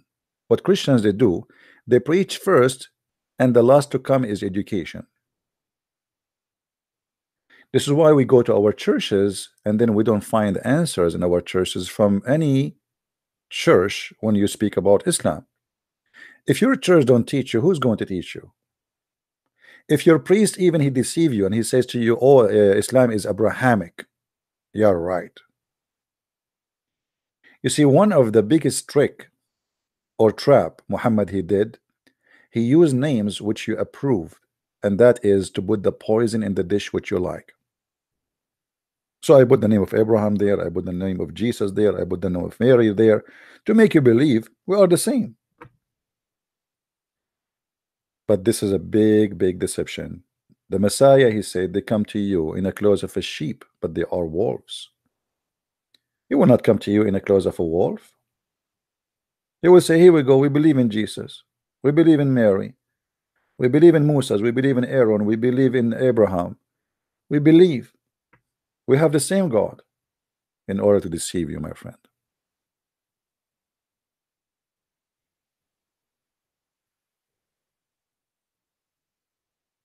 Do we have any Muslim would like to call us?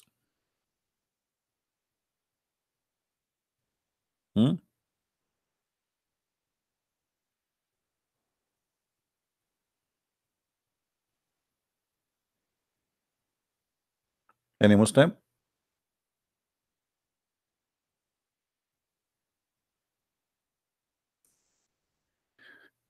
Well, you know, for us as a Christian, yes, we believe we should live in peace with everybody. But sadly, the Muslims don't believe in peace. Now, I'm not saying that every Muslim want to do jihad, but this I'm talking about Islam. Islam as a religion don't believe in peace. The Quran says it clearly. Cry not for peace when you are the uppermost. So a Muslim who is a real believer, he have a duty is not to cry for peace unless he is weak. In this case, if he is weak, he is allowed to sign a temporary peace agreement until he is strong.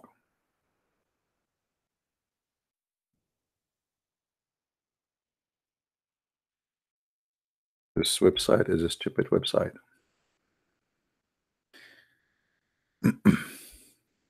If we go in the Quran, in chapter 47, verse number 35, it says the following. So do not flatter and cry out for peace when you are the uppermost. Do you see it? So a Muslim, he can cry for peace only when he is not the uppermost. Otherwise, he is committing sin.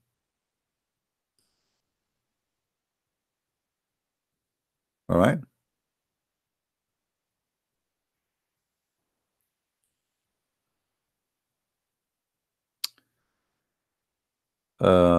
Somebody saying, okay, hold on.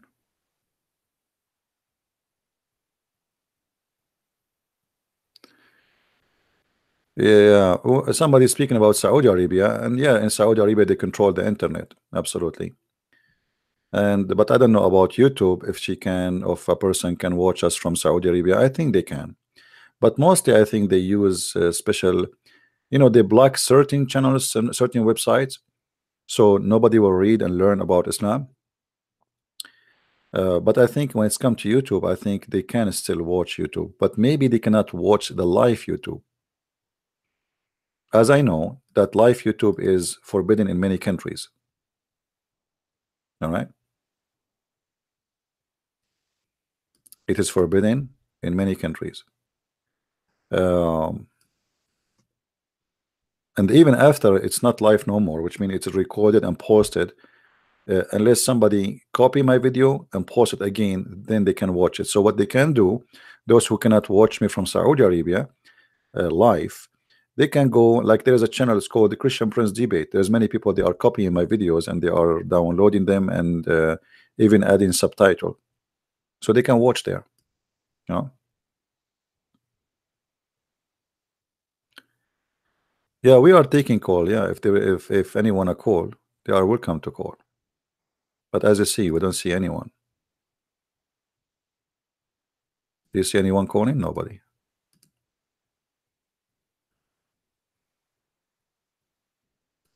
They do not know what to say.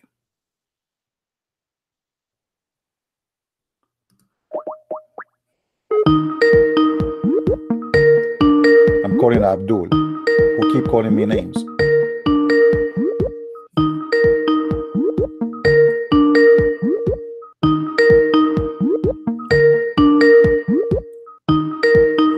Come on, answer. Okay, I'm getting a headache. He will not answer.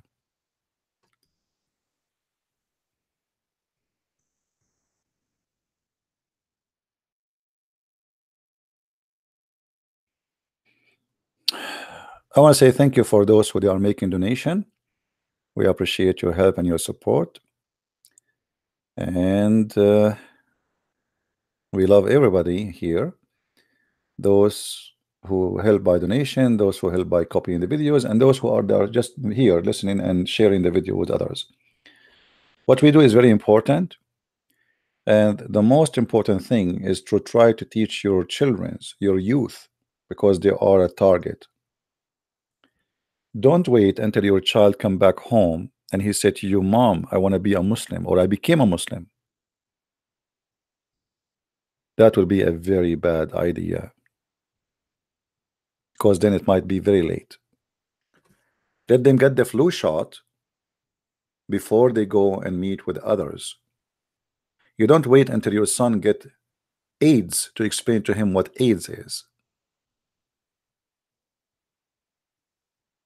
So many, sadly, they think, okay, this is a dangerous religion, and we will not tell our children about it. And then your children, they go to school and they meet some Muslims, and the Muslims, they say to them things have nothing to do with the truth. And then your child became a victim. And then what do? You send an email to Christian Prince, can you speak please to my child? Can you speak my daughter? Somebody speak to her, she want to be a Muslim, my son. Why you want to do that to yourself? Why you wait until it's too late? You know what I mean? I look at the YouTube comment always. I look, actually, but if you mean here the chat here, yes, but it's sometimes it's very hard to follow. I mean, I don't know how many videos I have. If you search my name in YouTube, you will get scared, like thousands and thousands of videos. So there is some comments, they are just repeat of previous questions. I ignore them. If I find something important, I answer it right away. What is your church name? This is my church, my friend. I am now in my church. There's many people think a church is a bishop and a priest. The Lord, he said, every two of you mention my name, I will be between them. And here we do what no church do. If you check in the last month, how many people accepted Jesus the Messiah as their Lord, as Savior, you will not believe it. I remember once a bishop, he said to me, what you get of what you are doing? And look how disappointing it is. He's a bishop, he should encourage me. He said to me, what are you getting from this? I said to him, you tell me how many people since your life, all your life, you spend it as a bishop or a priest. He's 70 years old or more. How many Muslims do you made them accept the Messiah? He said, none. He said, ask me the same question. My friend, a church is not a building. A church is not a bishop. Many of them, they are doing a business. Many of them, they are just there to have a good life. Nice house, nice car, free insurance, you pay for it, and he speak to you 2 hours and he go home. Maybe you need him for a baptism or a funeral. They are doing a job. The real priest of God are not those. Those who they go and do missionaries to bring thousands and millions to Christ.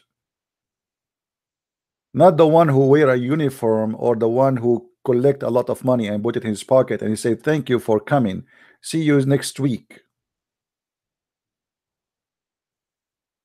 Church have nothing to do with this. The Messiah himself, he did not build one. The Messiah, he made speeches in the high mountain, in the field, in the street. Ask yourself, why your priests don't go there? For me, this is my street and this is my field. I have right now almost 800 people listening live. And my mission is to the Muslims. And the same time to you. So you will not be deceived, and we will save them from their deception. But the target is one, is to know the truth, and the truth will set you free. I mean to that. So don't think that a church is a building or a bishop or a priest. We have a wrong idea of what church is.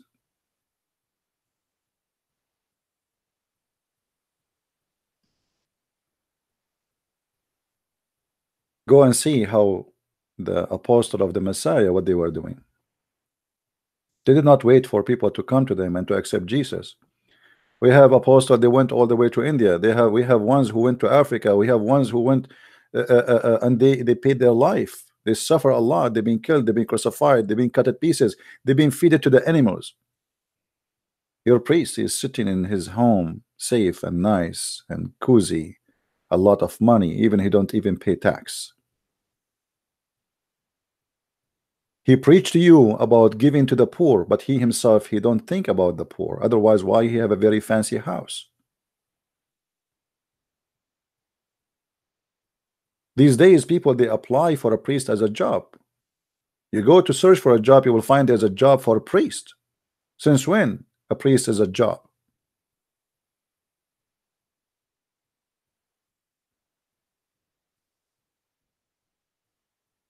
A priest is somebody he devoted his life to Christ. I am not a priest. I am not. Don't take me wrong. But when you say somebody is a priest, it's mean he is somebody he believed that this is his mission. But most of those who claim the job, they are not doing a mission. They are doing just a job. Hello? Hello. We hear you. Go ahead. Who's with me? I'm a Christian, by the way. All right. Okay. My question is about racism in Islam. Okay. Yeah, because myself. I lost you, my friend. Hello? Yes, what racism in Islam and what? Yeah. Because I'm black myself. Okay. And I've seen a lot of black people defending Islam and saying that Islam is the best religion for black people and, saying it is racist. All right. My question is about, the black friend of Muhammad, I forgot his name. He was a slave, Bilal.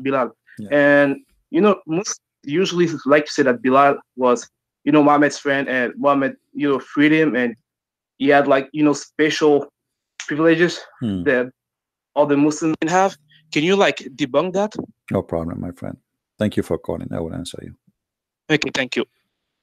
The biggest lie they say to us that Islam is religion, it's anti-racism.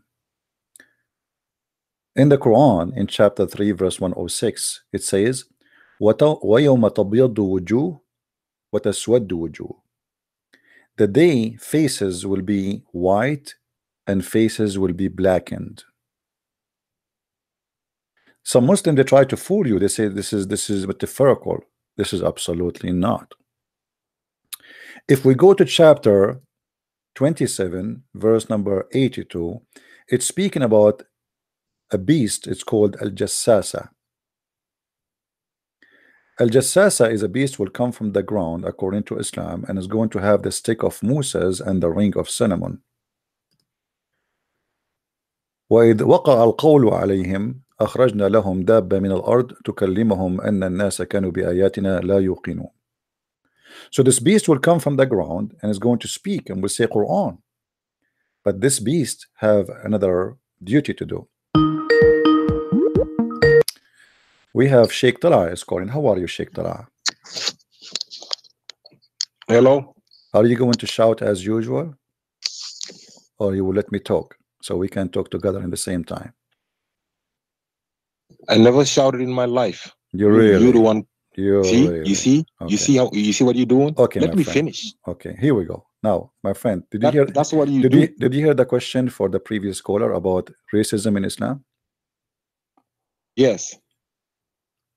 Do Islam teach that the black color is evil? Hold on, I can't hear you good. Do Islam teach that the black color is evil? Yes, go ahead now. Okay. Do Islam teach that the black color is evil color? Never ever. Never ever? Ever, never. Black, you mean black people? Yeah. Islam does not teach that? No. Are you sure? Are you denying? Oh my God.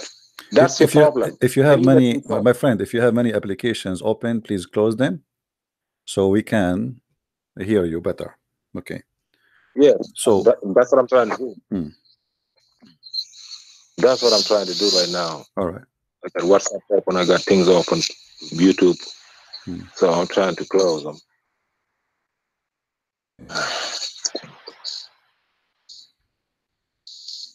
Can you hear me better now? All right, I hear you. Okay. Okay. So you are saying never ever. Did your prophet he said kill the black dogs? So why the black dogs should be killed? What does it have to do with black people? Well, did he say kill the black people? Well, here we go. He is a black dog. He is a creature. God, he made him black. Why he should be killed? I'm just saying, if he would have had to say that, if he would have to say black dogs, are you denying that a dark room without light? Why the black dog? Why the black dog specifically is to be killed? Why not the yellow dog, not the white dog? What's wrong with the black dog? Listen to me. I speak 6 different languages. You hear me? None of them is the language And of Allah. I know. None of them is the language of Allah, Let me which is funny. just let. I'm trying to tell you, all languages are languages of Allah. Allah said He created all and made us all tribes and languages. Every single language is a language of Allah. You don't know that? So no, that's not true. The language of Allah is Arabic, and you are not saying the truth. And don't change the topic right now. Don't change the topic. We will show you that from the Quran. Now answer me. Yeah. Why the black dog? Why the black dog should be killed, my friend? And no, I don't believe in those hadiths first. You don't believe in the hadith. Okay, what about the Quran? I don't. So guys, the only way to escape the humiliation, you say I don't believe in the hadith. So are you saying to me you don't believe in Muhammad? I'm telling you, every hadith that do not make sense according to the Quran. Anything does not make sense. Anything does not make sense. So well, all Islam. So does it make sense? Doesn't make sense in the Quran that the Quran says to you that you are going to be created from the backbone of your father and the ribs of your mother? Does it make sense that Quran saying women they have a sperm coming from the ribs of the women? Does it make sense that the Quran promised you that women they have a breast who they are like they are firm and they are strong? Does it make sense that the Quran describe what is inside the vagina of the women? Does it make sense that the Quran says to you he will give you little boys to serve you and they will not bleed? And you are talking about making sense. Now don't avoid the question. Either you say this is a lie, either you say this is a lie, and then you are proving to me that you are not a Muslim. Because Muslim they have to follow the Sunnah and they have to follow Muhammad teaching. So Muhammad he says kill the black dogs. Why he said that? Your mic is yours. Okay, first of all, I gotta come back. First of all, you called me. I gotta make this clear to everybody. You've been blocking me for 3 weeks. You unblocked me. You called me. I wasn't able to answer the phone because you don't have to call me. You let me unblocked. And I call you. No problem. Here we go. We gave you opportunity to call. Let us see if you will talk like last time. Blah blah blah blah, and you will not let me talk, and you will not answer. I block you for a reason because you start calling names and you start going crazy. Now, why Allah Prophet? Why Allah Prophet when I kill the black dogs? Why Allah Prophet when I kill the black dogs? Why Allah? Why Allah Prophet when I kill the black dogs? Please go ahead. Go ahead. I answer you. You gotta talk. You just went ahead and talk about vaginas and sperm being you and wherever you want. And this is what Islam is about. Islam is about vagina. Here we go. Now go ahead. Why Allah Prophet says kill the black dogs? Go ahead. I'm listening. I said if he would have said that, I don't have a problem with killing black dogs. Okay. If he would have said that, I wouldn't have a problem. Now, let me tell you why last time you blocked me. Last time you blocked me, you said, see, you are changing the topic now. You are changing the topic. You are trying to make yourself a hero when you are no one. You don't even know how to say your prophet name correctly. Answer, please. Why you are saying you don't have a problem with killing black dogs? Why a black dog, a poor dog, just because he's a black, he should be killed? Give us the answer. I said if you would have had said that, I don't know if he said that or not. Yeah. It's a hadith that was written 280 years after he died. Well, the Quran written 300 years after Muhammad died too. Do you have the Quran? No. You don't have the Quran. No. Nobody have the Quran. I got the Quran. No, you don't have the Quran. It's a big fat lie. Where is the Quran? Oh, now you want to go somewhere else. You are the one saying that. Now answer me. You're a prophet. Not only he said the black dog should be killed. He said the black dog is the devil. They asked him what distinguished the black dog from the yellow dog, from the white dog.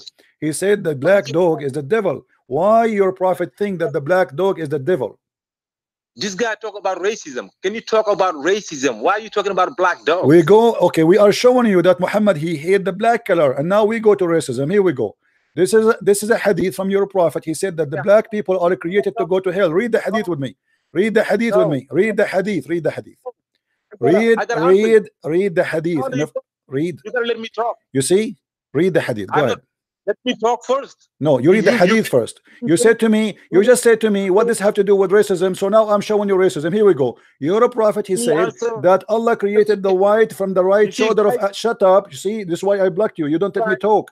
I will give you the mic. Let me explain the question, and then you answer, please. Please give me a second. Allah, he said, Allah Muhammad, your God, Allah, he said that he created the white people from the right shoulder of Adam, and he said to them, go to heaven.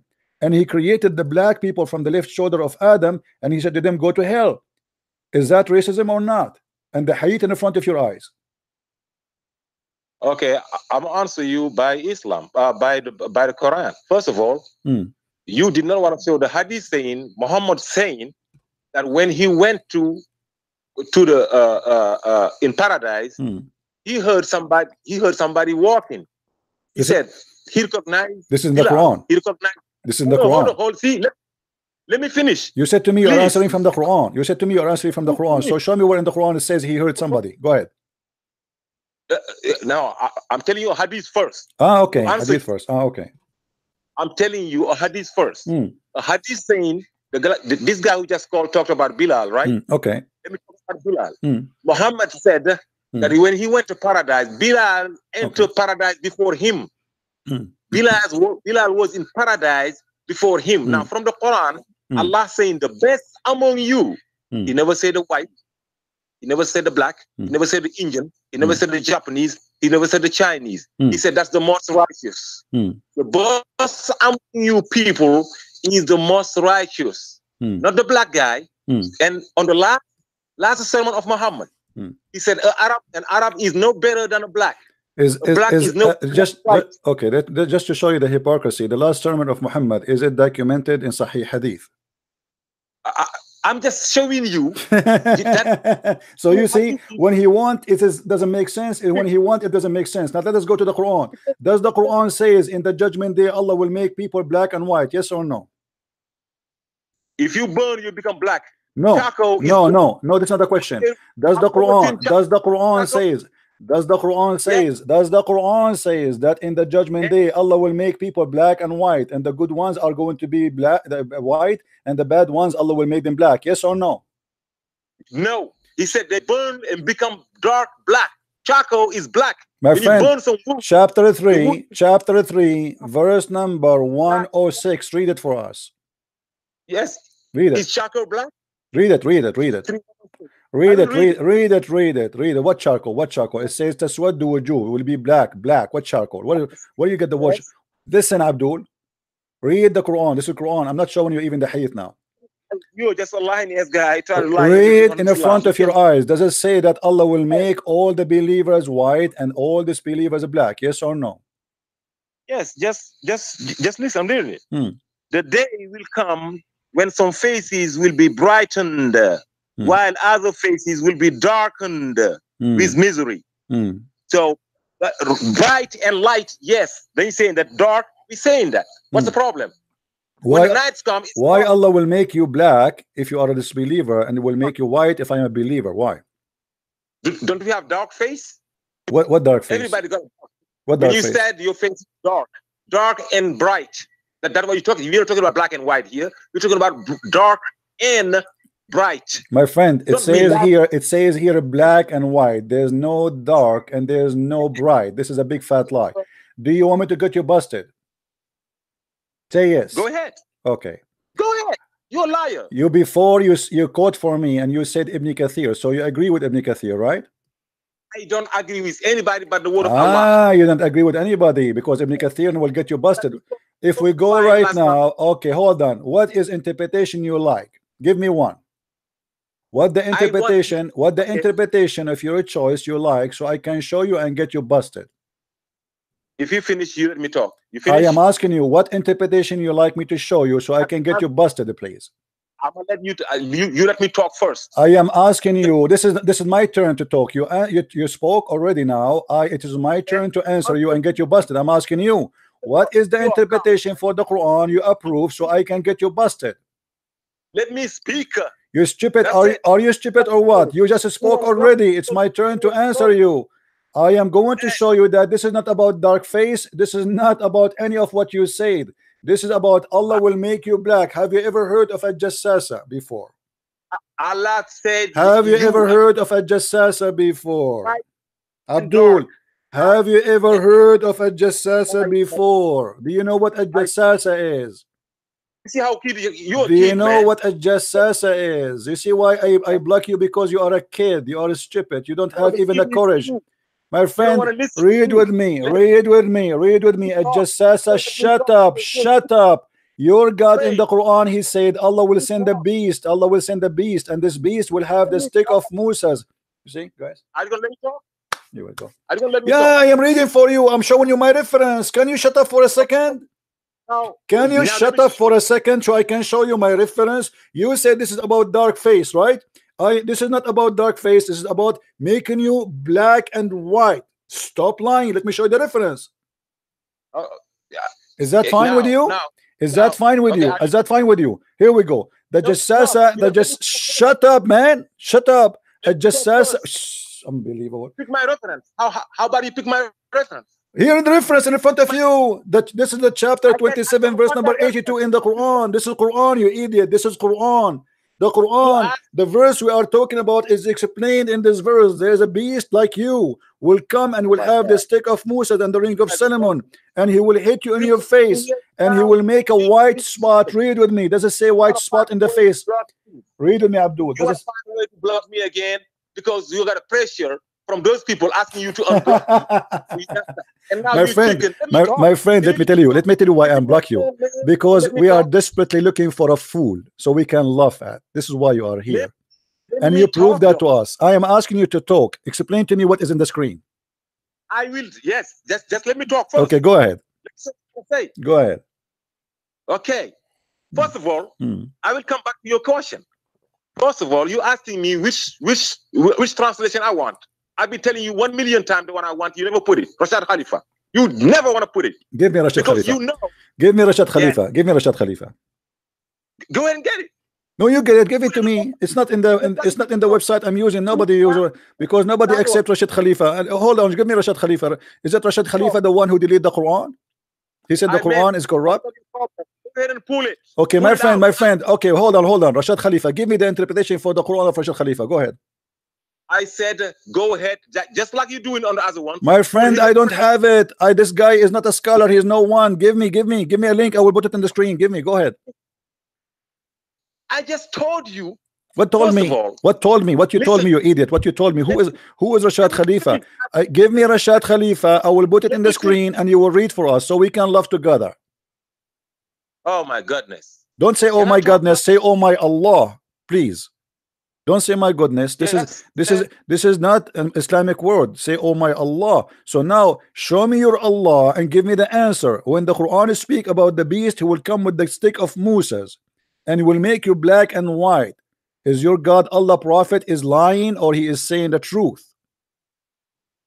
Did Allah said, are you denying those words? I said Allah said that the best among you is not a black guy. He's not a white guy. Did he say in the Quran? Did he say okay? Did he say in the Quran? Did he say in the Quran the best between you is not a black, not white? Did he say that in the Quran? Yes or no? Okay, hold on. Stupid. Hold on. The story you are quoting for me from Musnad Ahmad. Do you accept Musnad Ahmad? The story. Shut up, potato. Al-Baduna fil Arabi. Oh, now I know. That's how demi. Stupid donkey. Don't ever call me again. Look what he started talking about. I want Rashad Khalifa. Rashad Khalifa, the Muslims, they killed him because he's a false Muslim and he corrupt the Quran. And show me Rashad Khalifa. We'll put it on the screen, you idiot. This guy is like, and you say, guys, the people, they put the pressure on me to talk to him. People, they call me, they said, please talk to him. He is we feel sorry for you. This is why they asked me to let you talk, you idiot. As you see, we let you talk, you never answer. You are a certified mule, not a donkey. The beast will come with the staff of Moses and the ring of Solomon, and is going to hit the believer, the no believer, and the believer. And the one who is not a believer The beast will make him black. So will come to the believer and is going to knock him with in his nose and will make a white spot in his face. And then the white spot will spread until his face is shining white as a result. And there will be no disbeliever left without it making a black spot in his face. And then that will spread until his face is black as a result. So yes, Islam is a racist cult. All the good ones. You said Bilal, he went to heaven. Bilal, he will be white before he enter heaven, if he will go to heaven. You tell me why Bilal is not qualified to go to heaven unless we make him white. What kind of religion says you are not allowed to enter heaven with your color as a black? We will have to make you white first. We have to make refurbish for you. So you scream, you shout, you don't want to read because you are in denial and you are a certified donkey. We say to you, why you're a prophet? He said, kill the black dogs. He said, what the problem with that? The problem, he said clearly, that the black dog is the devil. This person believes that you have a connection between your color and who you are. They ask Muhammad, what distinguished the black dog from the red dog and the yellow dog? What distinguished them? O Abu Dhar, what feature is in the black dog which is distinguished from the red dog or yellow dog? He said, O son of my brother, I ask Messenger of Allah the same as you ask me. And he said the black dog is the devil. And you are telling me you don't have a problem with that? Muhammad, in order to kill anything, is a pure black. And when Muhammad, he made a clear statement that your God Allah, he created all mankind in two colors. One is black and one is white. The white color is for the good ones, the black color is for the bad ones, according to your faithful prophet. And not only that, he confirmed that when Allah created the white ones, he created them from the right shoulder of Adam. Read with me carefully. Allah Messenger said Allah created Adam when he had created him, and he struck his right shoulder, and there emitted from it white offspring, as if they are white ants. He struck his left shoulder, and there emitted from it black offspring, as if they were charcoal. Then he said to those who they had been emitted from the right shoulder, for paradise, and I don't mind, which means the white ones would go to heaven, go to paradise. You are created for paradise. And then he said to those emitted from the left shoulder, which means the black one, go to hell, and I don't care. And you are telling me your religion is not racist?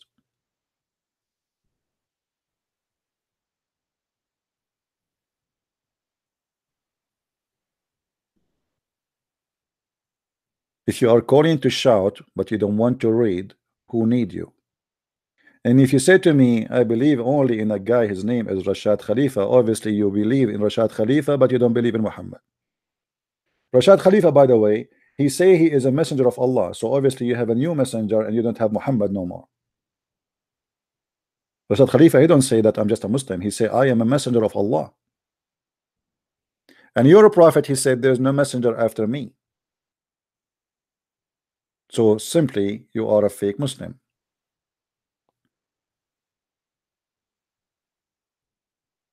Who is a Muslim when I explain? So as you see, Allah will not allow you to enter heaven unless you are white. And if you are a black, and because you believe in Muhammad, you will go to heaven, still he have to make you white. And not only that, Muhammad, he confirmed that black people are evil according to him, which is very stupid and very silly.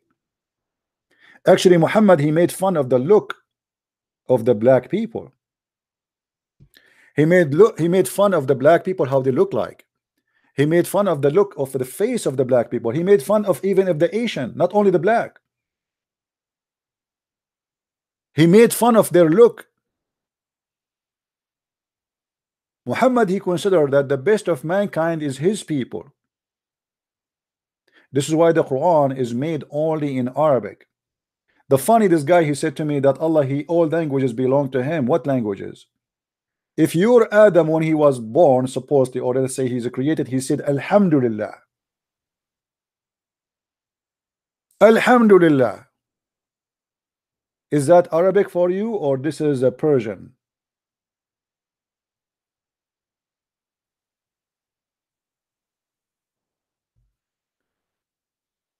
If you go in the hadith, not only he made fun of the look of the black, you will see that his poison extend to make fun of the Asian. He say that the Asian people, they have a face like if they are hit by a hammer.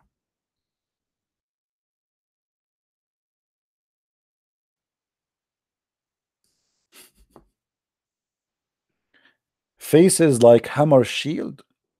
This is how the Asian look like for you.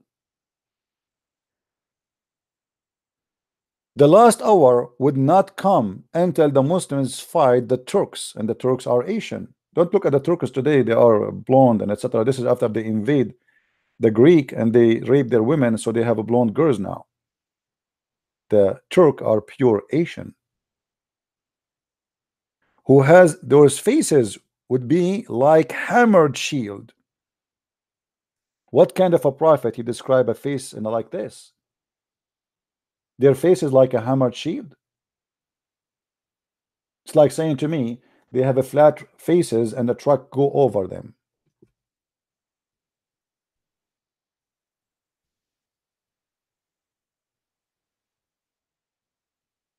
Isn't it this is a racist statement?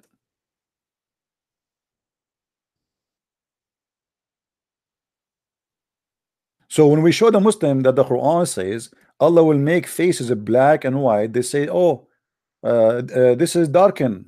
What darken? What darken? And what does that mean?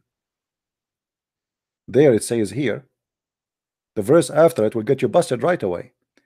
And as those whose faces has been whitened, do you see, guys, do you see it? Whitened?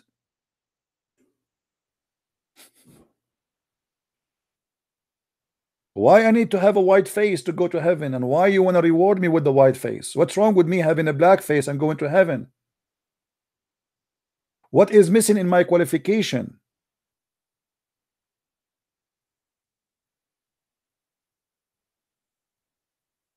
And when we ask Muslim why you want to kill the black dog, he said, I have no problem with that. No, you have a problem with that, because this is, first of all, this is stupid, and this is disgusting, and this is silly, and this is based on superstition belief, stupid belief. Same time, being a black or white will not make a dog bad or good. You have to explain to me what made the black dog an enemy to Allah.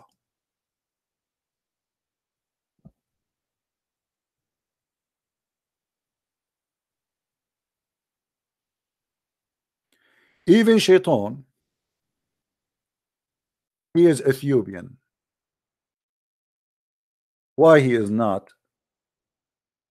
a white man?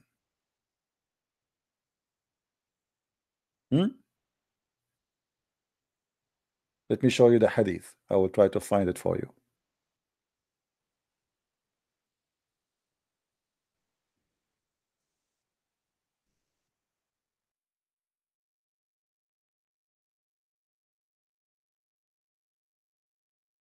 Even the story in the Quran about the army who came to destroy the Kaaba, it was an army of an Ethiopian African people.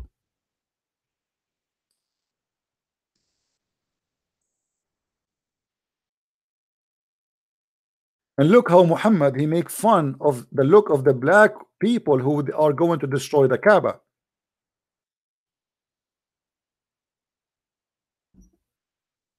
Black people who live in Africa, most of them, they are poor, and because of that they don't have too much meat in their body. They have to work hard to survive. And look how Muhammad described the Ethiopian people. And he's claiming that they are the devil, and the devil is one of them. He is the one who will destroy the Kaaba, making fun of his small chunk, saying it clearly that this is an Ethiopian.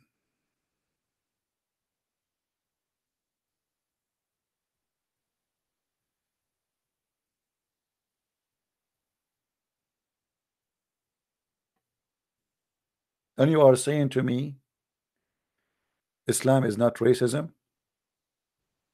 Bilal, the one, the Muslim, they keep talking about him, the poor guy, he died. Muhammad, he died, and still Bilal as a slave. You promise him to go to heaven. What about you promise him to go free first?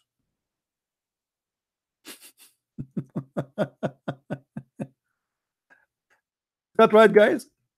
Before you promise me heaven, what about you promise me freedom and let me go? Muhammad, he died, and Bilal is coming to Abu Bakr, say, please, if you bought me for the sake for yourself, will keep me for yourself, but if you bought me for the sake of Allah, leave me for Allah.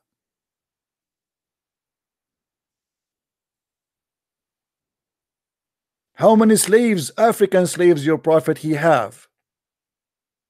As long he is not racist and he is not against you for being a black, and he don't care really if you're a black or white, why he own black African slaves?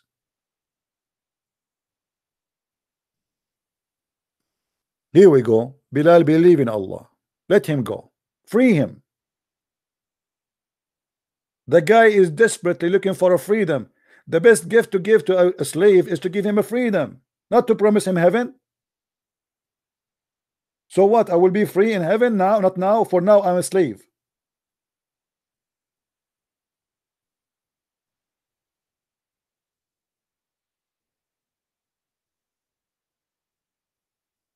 So the shaitan is a black. Actually, once I was speaking to a Muslim, and he said to me, have you ever seen a shaitan? He's white. By the way, even when the Muslim they speak about white shaitan, there is white shaitan, but they claim that this white shaitan, he cloned the look of Jibril, because Jibril is white, which means shaitan is a black, but he cloned the look of a white angel to make himself white so he can deceive Muhammad. Angel will never come to Muhammad as a black.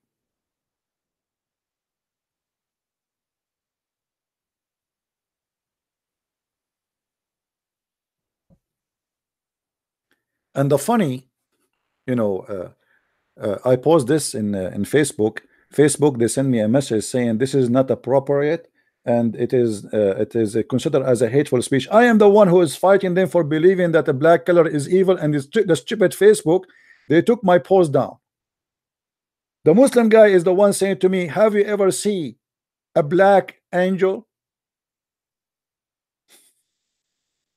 I said to him, have you ever seen a white one? And the stupid Facebook, they took my post down. And supposedly I am the racist.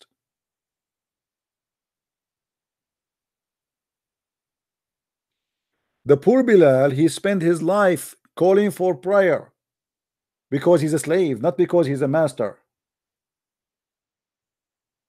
Because the masters, the white Arab, they are sleeping in their belly, over their belly, and they have many wives around them.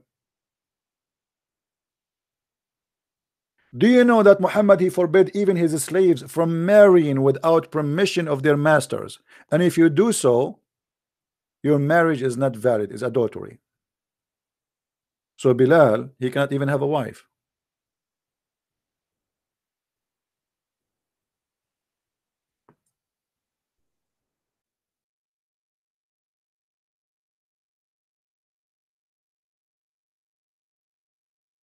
They speak too much, trying to fabricate, and the second you put them in the corner, they shout and they scream.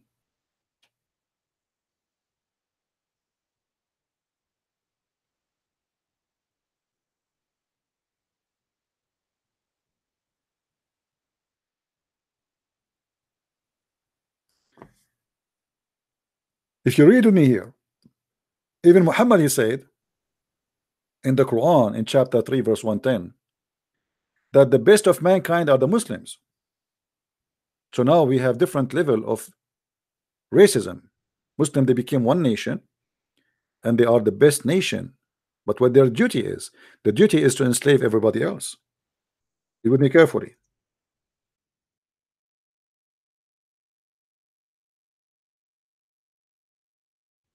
Do you see it? This is Sahih Bukhari explaining the verse 310, saying that the best of you, the best ever for mankind, who are they? The Muslims. Is that racism to say we are the best of mankind? When you say I am the best of mankind, what does that mean? And that just because we embrace one religion. So what Islam teach, that by being a Muslim you are superior, and this is what racism is about. You believe you are superior from someone else just because of something, either color or religion or ethnic or whatever. So they are superior to the point they allow themselves to bring you as a donkey, putting a leash around your neck. The best of the people are who? As you, bringing them with a chain on their necks till they embrace Islam. So Islam teach Muslims that every human race is animals until they embrace Islam. This is why we are allowed to put the chains around their necks. Do you see it, people? Isn't it clear? They are the best of mankind, but what their duty is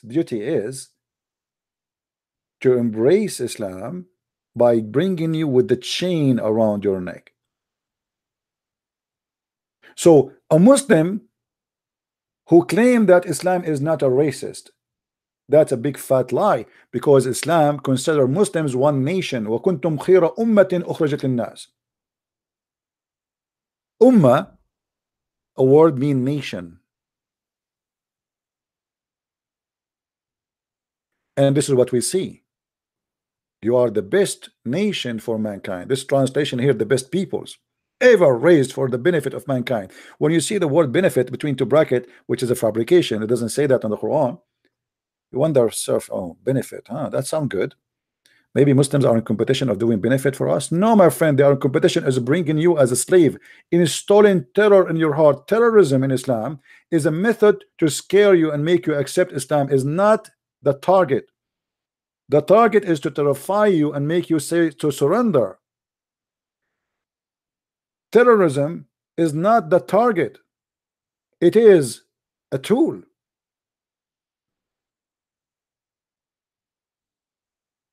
If this will not prove to us that they are racist, so what racism is about? If I say that we are Christians, we are the best of mankind, and the rest are garbage, let us bring them as slaves, that's mean I am racist, obviously. But here, race for me have different frame. The race here is about we join one God and we are from one race, and the Quran confirmed that. If we go in the Quran, we will find the Quran many places confirm that Muslims are one nation.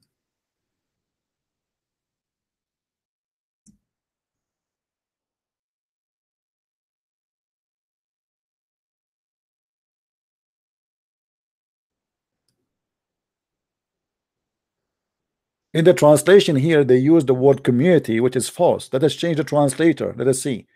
You change the translation or translator, you will find the translation change. It's a miraculous way. You know? Let us see.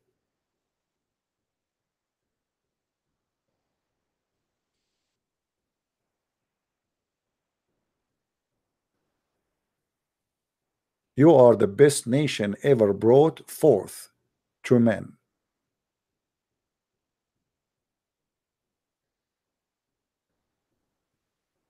And you are the one who forbid what is not right.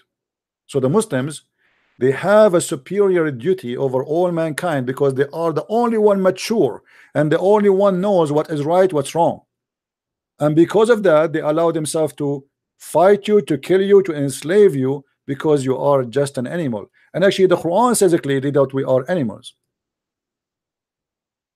The Quran even says that if you are not a Muslim, you are najis, which means you are filthy and clean. And the Muslim here, they try to make it look nicer. They say indeed any clean. The fact in Arabic it says najis. Najis means you are more filthy than the sewage.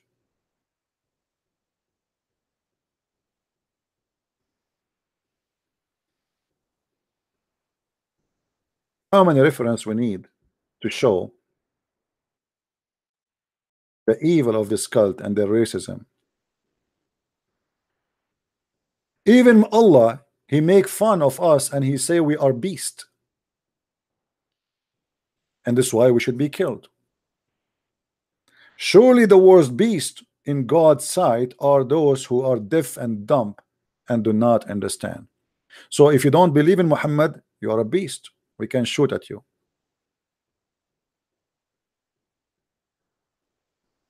Shall we show more?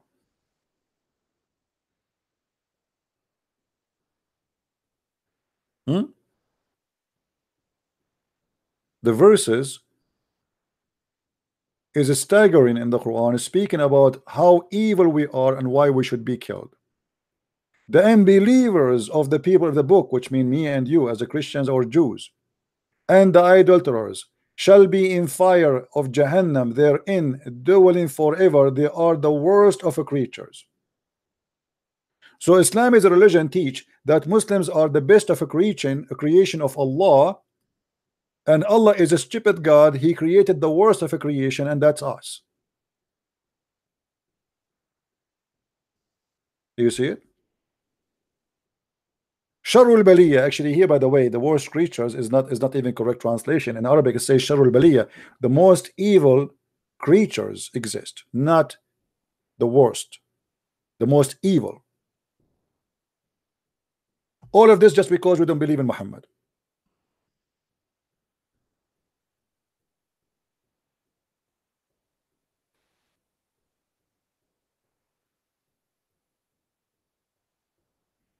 Everything in the Quran is stupid, foolish, crazy, and sick. And then you try to shout in order to silence us and say, I know, you do not know. And you cannot answer.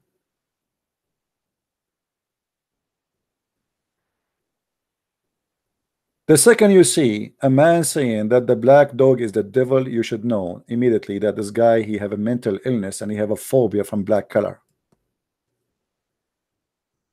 Do we agree, people? Who in here believe really that if a dog he is black, that will make him evil? Anyone believe in that?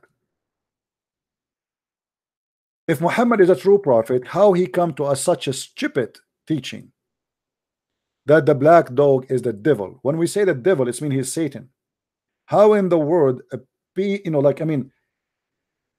poor dog is just a dog, and now you are killing. You are telling them to kill the black dogs just because they are black. You see, if the dog he did something wrong, any dog, he has became dangerous, he became sick or something, okay, kill the dog to save the mankind. But you kill the dog just because he is a black? Muhammad, he made it clear that you kill everyone is a pure black. What is the guilt he have? Pure black. Aswadun bahim. Why? Because he said the pure black one is shaitan. And look at the translation, by the way, is not even mentioned the word shaitan. He took it off. Where is the word shaitan? It says kill every one of them, for it is a shaitan. In Arabic, in the front of me, it says shaitan. In English, we don't see it. You see? Those who speak Arabic, it says إن الكلب الأسود البهيم شيطان.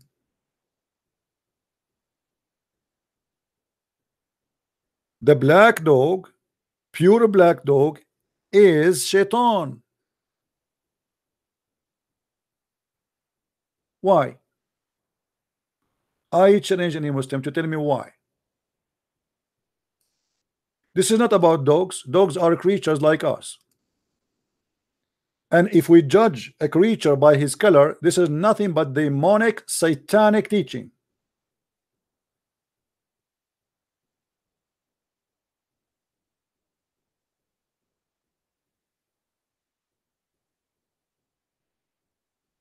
And by the way, the Muslim not only believe black dogs are shaitan, pure cat, which is black, is shaitan. This is why they believe the crow is shaitan too. Any animal, anything, any creature is a pure black. The second they see him, they say A'udhu Billah, which means I seek refuge by Allah from shaitan.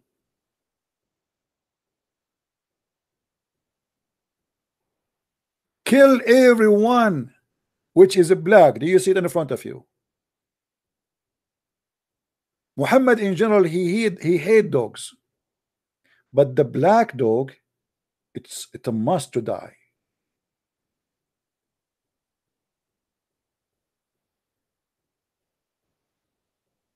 Poor dog, you know, the black dog. How unlucky you are to be a black dog in Islamic countries. Dogs are the best of friends for mankind, but because Muhammad is an evil man, and dogs, they feel the evil spirit. They have a special sensation for evil, energy. So Muhammad, he don't like them because they knew he's evil. He is possessed with the devil. So Muhammad, because each time the dogs, they see him, they go crazy. He hated the dogs. He want to kill them all. As you see in the screen, where not is the dogs. By the way, he ordered to kill the dogs in the beginning. But then the Arab, they start complaining, we need dogs, man. What are you talking about? We cannot live without them. We are shepherds. We have animals. We don't work in Microsoft and Apple. Dogs at that time is not for entertaining. It's a must. So in the beginning, Muhammad, he ordered to kill all the dogs. And when people, they start complaining, he focused only in the black dog because he is the devil.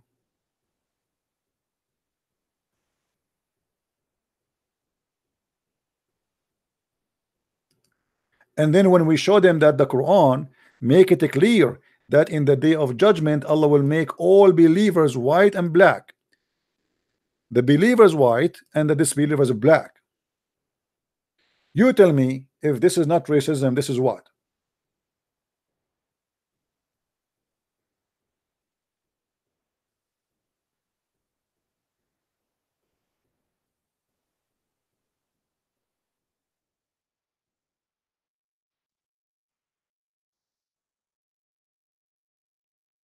If this is not racism, this is what?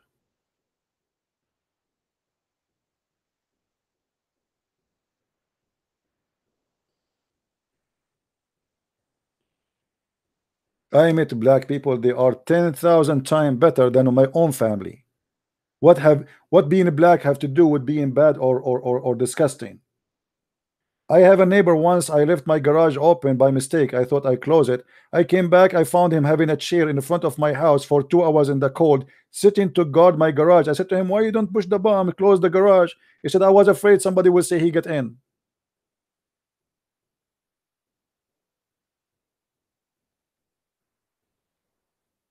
Since when you are evil because you are of your color, or because you are white, or because you are black? That's very stupid.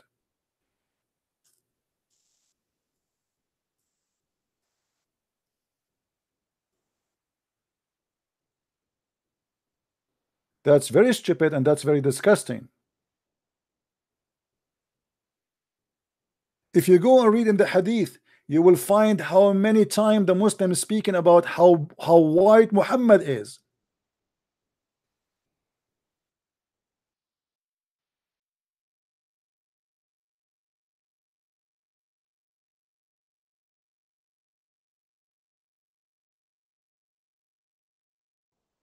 If they are not racist, why you care? Why nobody speak about Jesus if he was white or black? Why we don't see in the Bible description of Jesus that his hair was etc. and his eyes was etc.? Because this is not what we are about.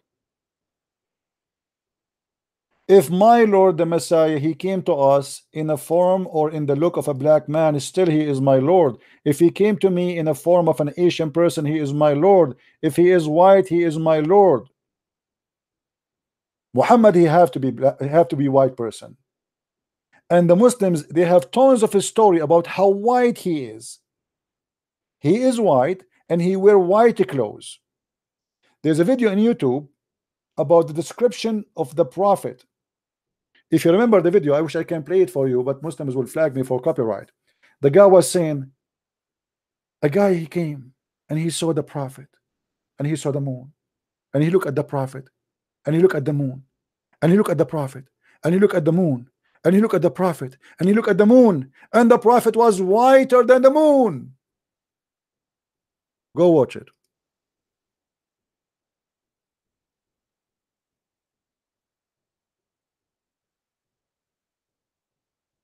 Have you ever heard of somebody proud about their prophet that he have white underarm? Do you see it? If they are not a racist cult, why you describe for me? What about you describe for me how white is his ass?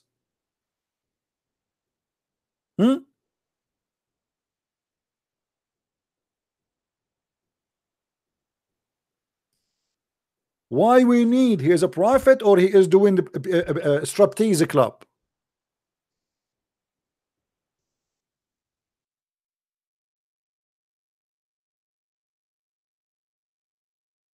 Why it's so important to write that the prophet, even his underarm, even his belly bump?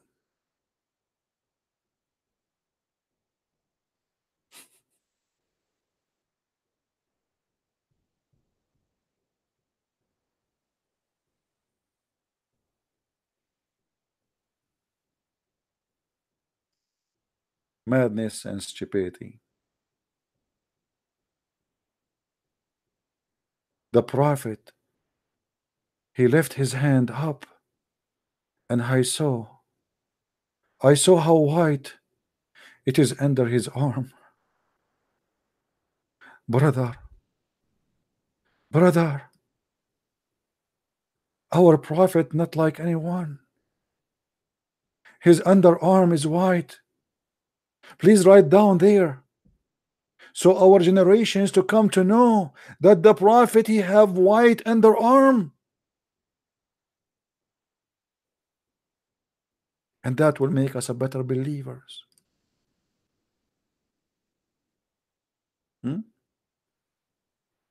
Brother, the prophet, he have a very white cheek. Isn't it amazing, brother? And I never saw a white cheek like this, brother. Brother, this is amazing, so beautiful.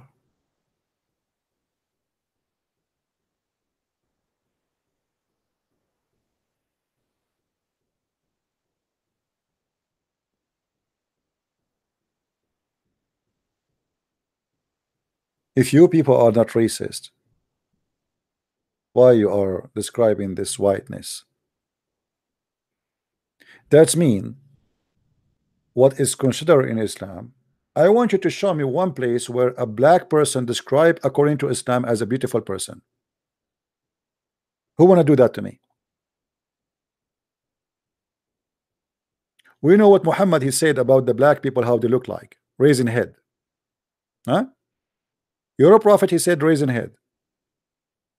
You Muslims and Muhammad and your God making it clear that the beauty color is the color of white, and the devil color is the black color.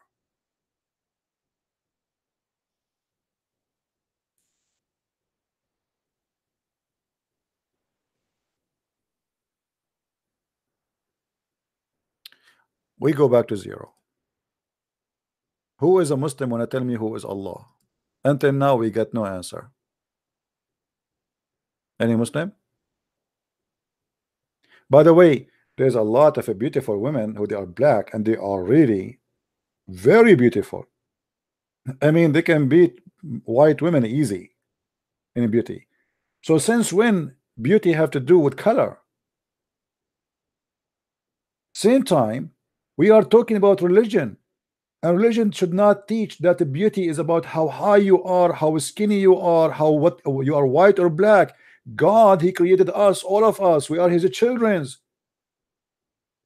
In the eyes of God, all of us, we are a beauty, and what make us ugly is what we do, not how we look like.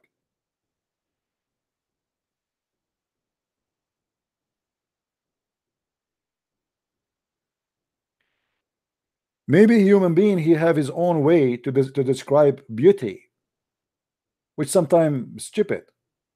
Like today, they convince women they have to be skinny to the point the woman, she is almost dying from hunger. And everybody want to lose weight. You keep losing weight until you lose your mind. And they take you to the hospital and you die in the hospital because you want to lose weight. And you keep taking medication to lose weight.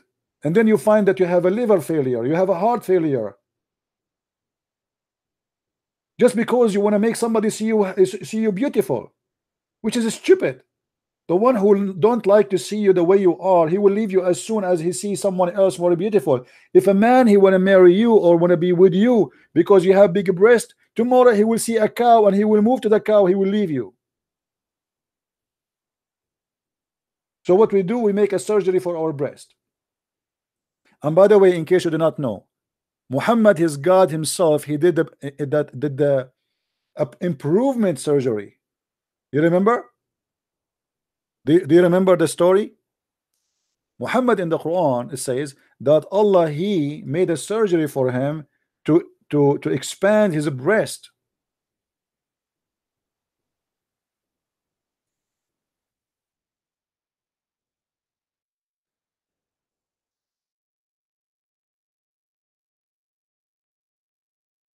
Let's see.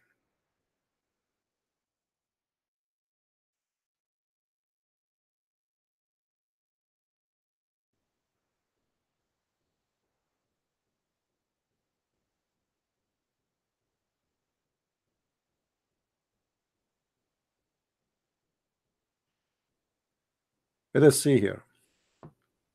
I want to show you something, but I don't know if the Muslim will translate.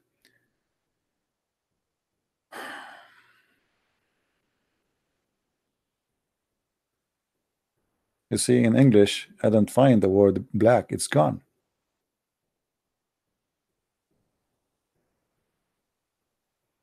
Oh. The most hateful among the creation of Allah is the one black man, among them the Khawarij. Do you see it, guys? Do you see the hadith?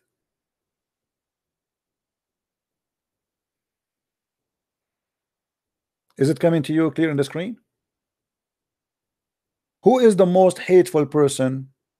Is a black man.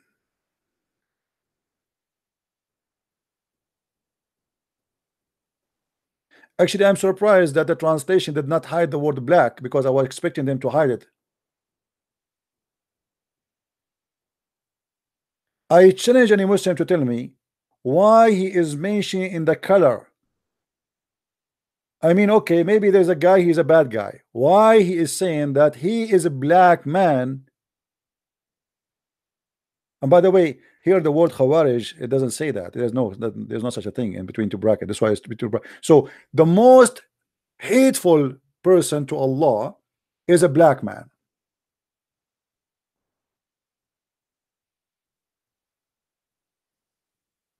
Do you see it? Is that racism, or this is you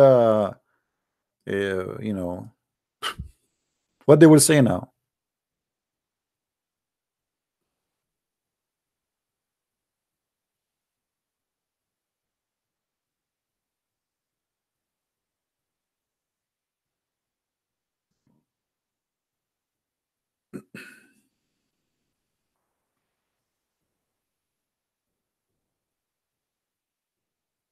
This is a very disgusting religion, my friend, and to believe in it, you have to be mental, or you have to be a person who like racism. And you know, there's many people, they are racist. They will find Islam as a very good religion for them. If you are a person who like the KKK, I mean, Islam is perfectly fit for you.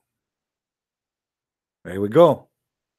This is a satisfying religion for you, not Christ. You want to be a KKK? Go to Muhammad. This is Sahih Muslim. This is Sahih Hadith. They cannot say it's weak. And this is the link. Here we go. Let me post the link for you. So next time if we mention it, you guys can help me and post the link, because sometimes it's too many things to remember. Let us see how many of you will save the link.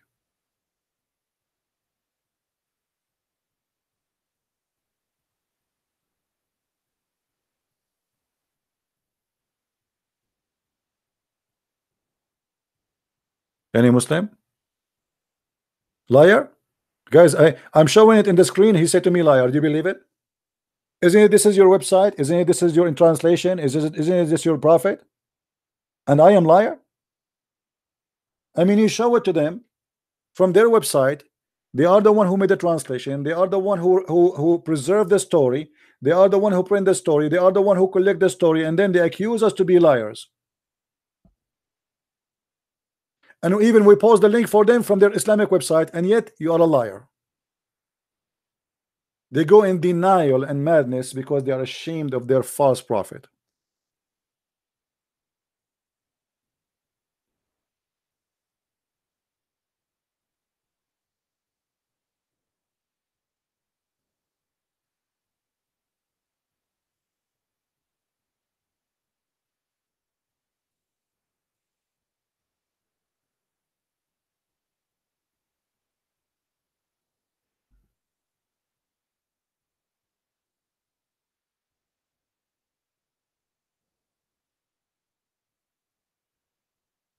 Any Muslim?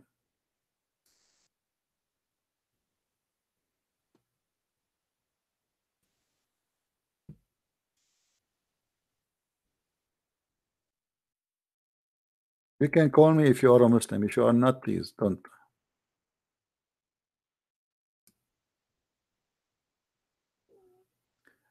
Somebody sent me the video of Pastor David Lane, and I don't know this gentleman. Obviously, you guys, you like him. Obviously, he's a good man, but I don't know him.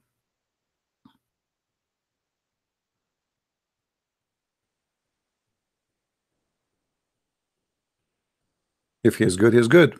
You know, may the Lord bless the good ones and support them. If he's a good man, then support him. Support all the warriors who speak the truth and defend the truth, and the truth will set you free.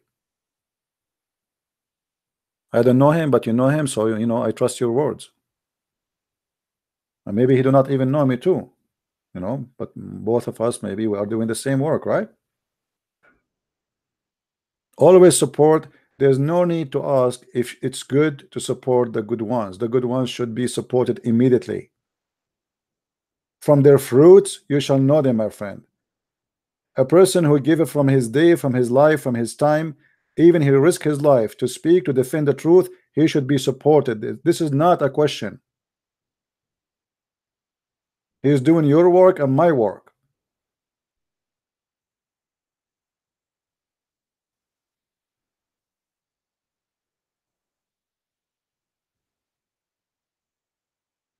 He is a divider. I don't know about that. I trust what people said.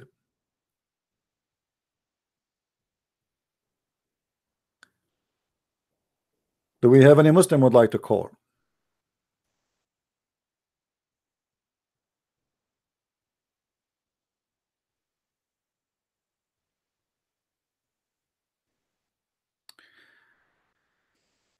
Somebody's asking me. He can ask some questions. It's all right, my friend. Maybe next time, because today we have more than enough. And as you see, how many hours we are here? Not a single Muslim he dared to answer us about who is Allah. Very simple question. They do not know they are worshiping what? It is a ghost, not a Holy Ghost. It is unknown God. They have no idea who is he, what he do, what he is about, where he is coming from. They are just people following nothing. They brag day and night about worshiping a God, but yet they do not know who is this God. Yeah, Al-Fadi, he contacted me and he said to me, maybe you guys, you can remind me. He said at Saturday, January 19th, he want to do an interview with me, and he is welcome. And by the way, we have the apostle, the apostate prophet. He's scheduled to have me in his program too. This coming, I think, Tuesday, right?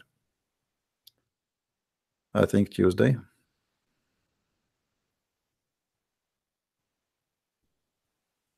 Let me see. The problem, I have tons of text each time I open, and the text of the person will disappear. It's hard to find the person. Here we go. Okay, so we are going to be with the apostate prophet, but I will still broadcast on my channel too, so you can stay here. The apostate prophet, this coming Tuesday. This is Tuesday at 3 p.m. New York time. Okay.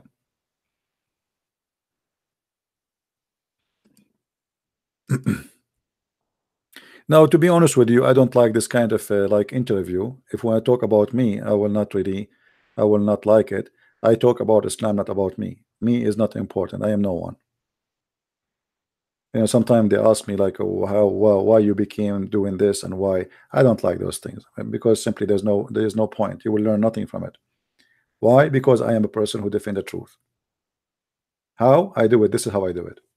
Where? We do it here. Who I am? I'm no one. All right. You can stay here because we will broadcast in his channel and my channel, so you can watch it here. And if you like to learn more about Islam, feel free to can get my books. As you see here, we don't waste our time speaking and making speeches. Here we share knowledge, true knowledge. We never say something without sponsoring what we say with clear reference. As simple as that. Never. And this is why the Muslims, they fear speaking to us.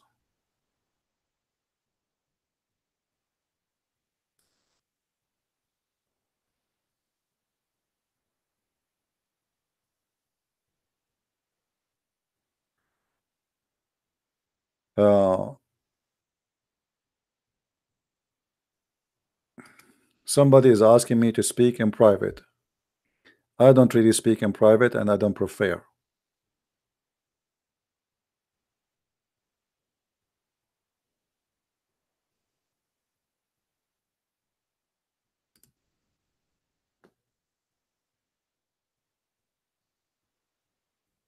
All right. Because if you have a question for me, ask it in public and let everybody learn. Instead of answering you alone, and you only get the benefit of the answer. First, I don't talk about private matter and private chat, because this is not a business of anyone. So if the question about what we do, and this is the only way you can talk to me, anything else I don't accept, then you have to ask it in public. If you cannot call, you can give me the text and I will answer you. You can post in the chat. Don't text me in Skype. Post in the chat, says I have a question. All right, guys, I think we are done for today. I hope we have a good time together, and I really appreciate all of you. I pray that the Lord, he opened the eyes of many this day, this night, this morning, and I pray that more will come to Christ, as many who came to Christ in the last month after watching and listening and learning. Our Lord is the good Lord, and there's no other Lord better than his name. And the Lord, he said a very clear message. Is not to know people from their color, not from their names, not from their uniform. He said, from their fruits you shall know them. So love your brother in a humanity. He's black, he's white, he's Asian, it doesn't matter. Don't judge people by their color or by their language. Don't judge them because they are poor or rich.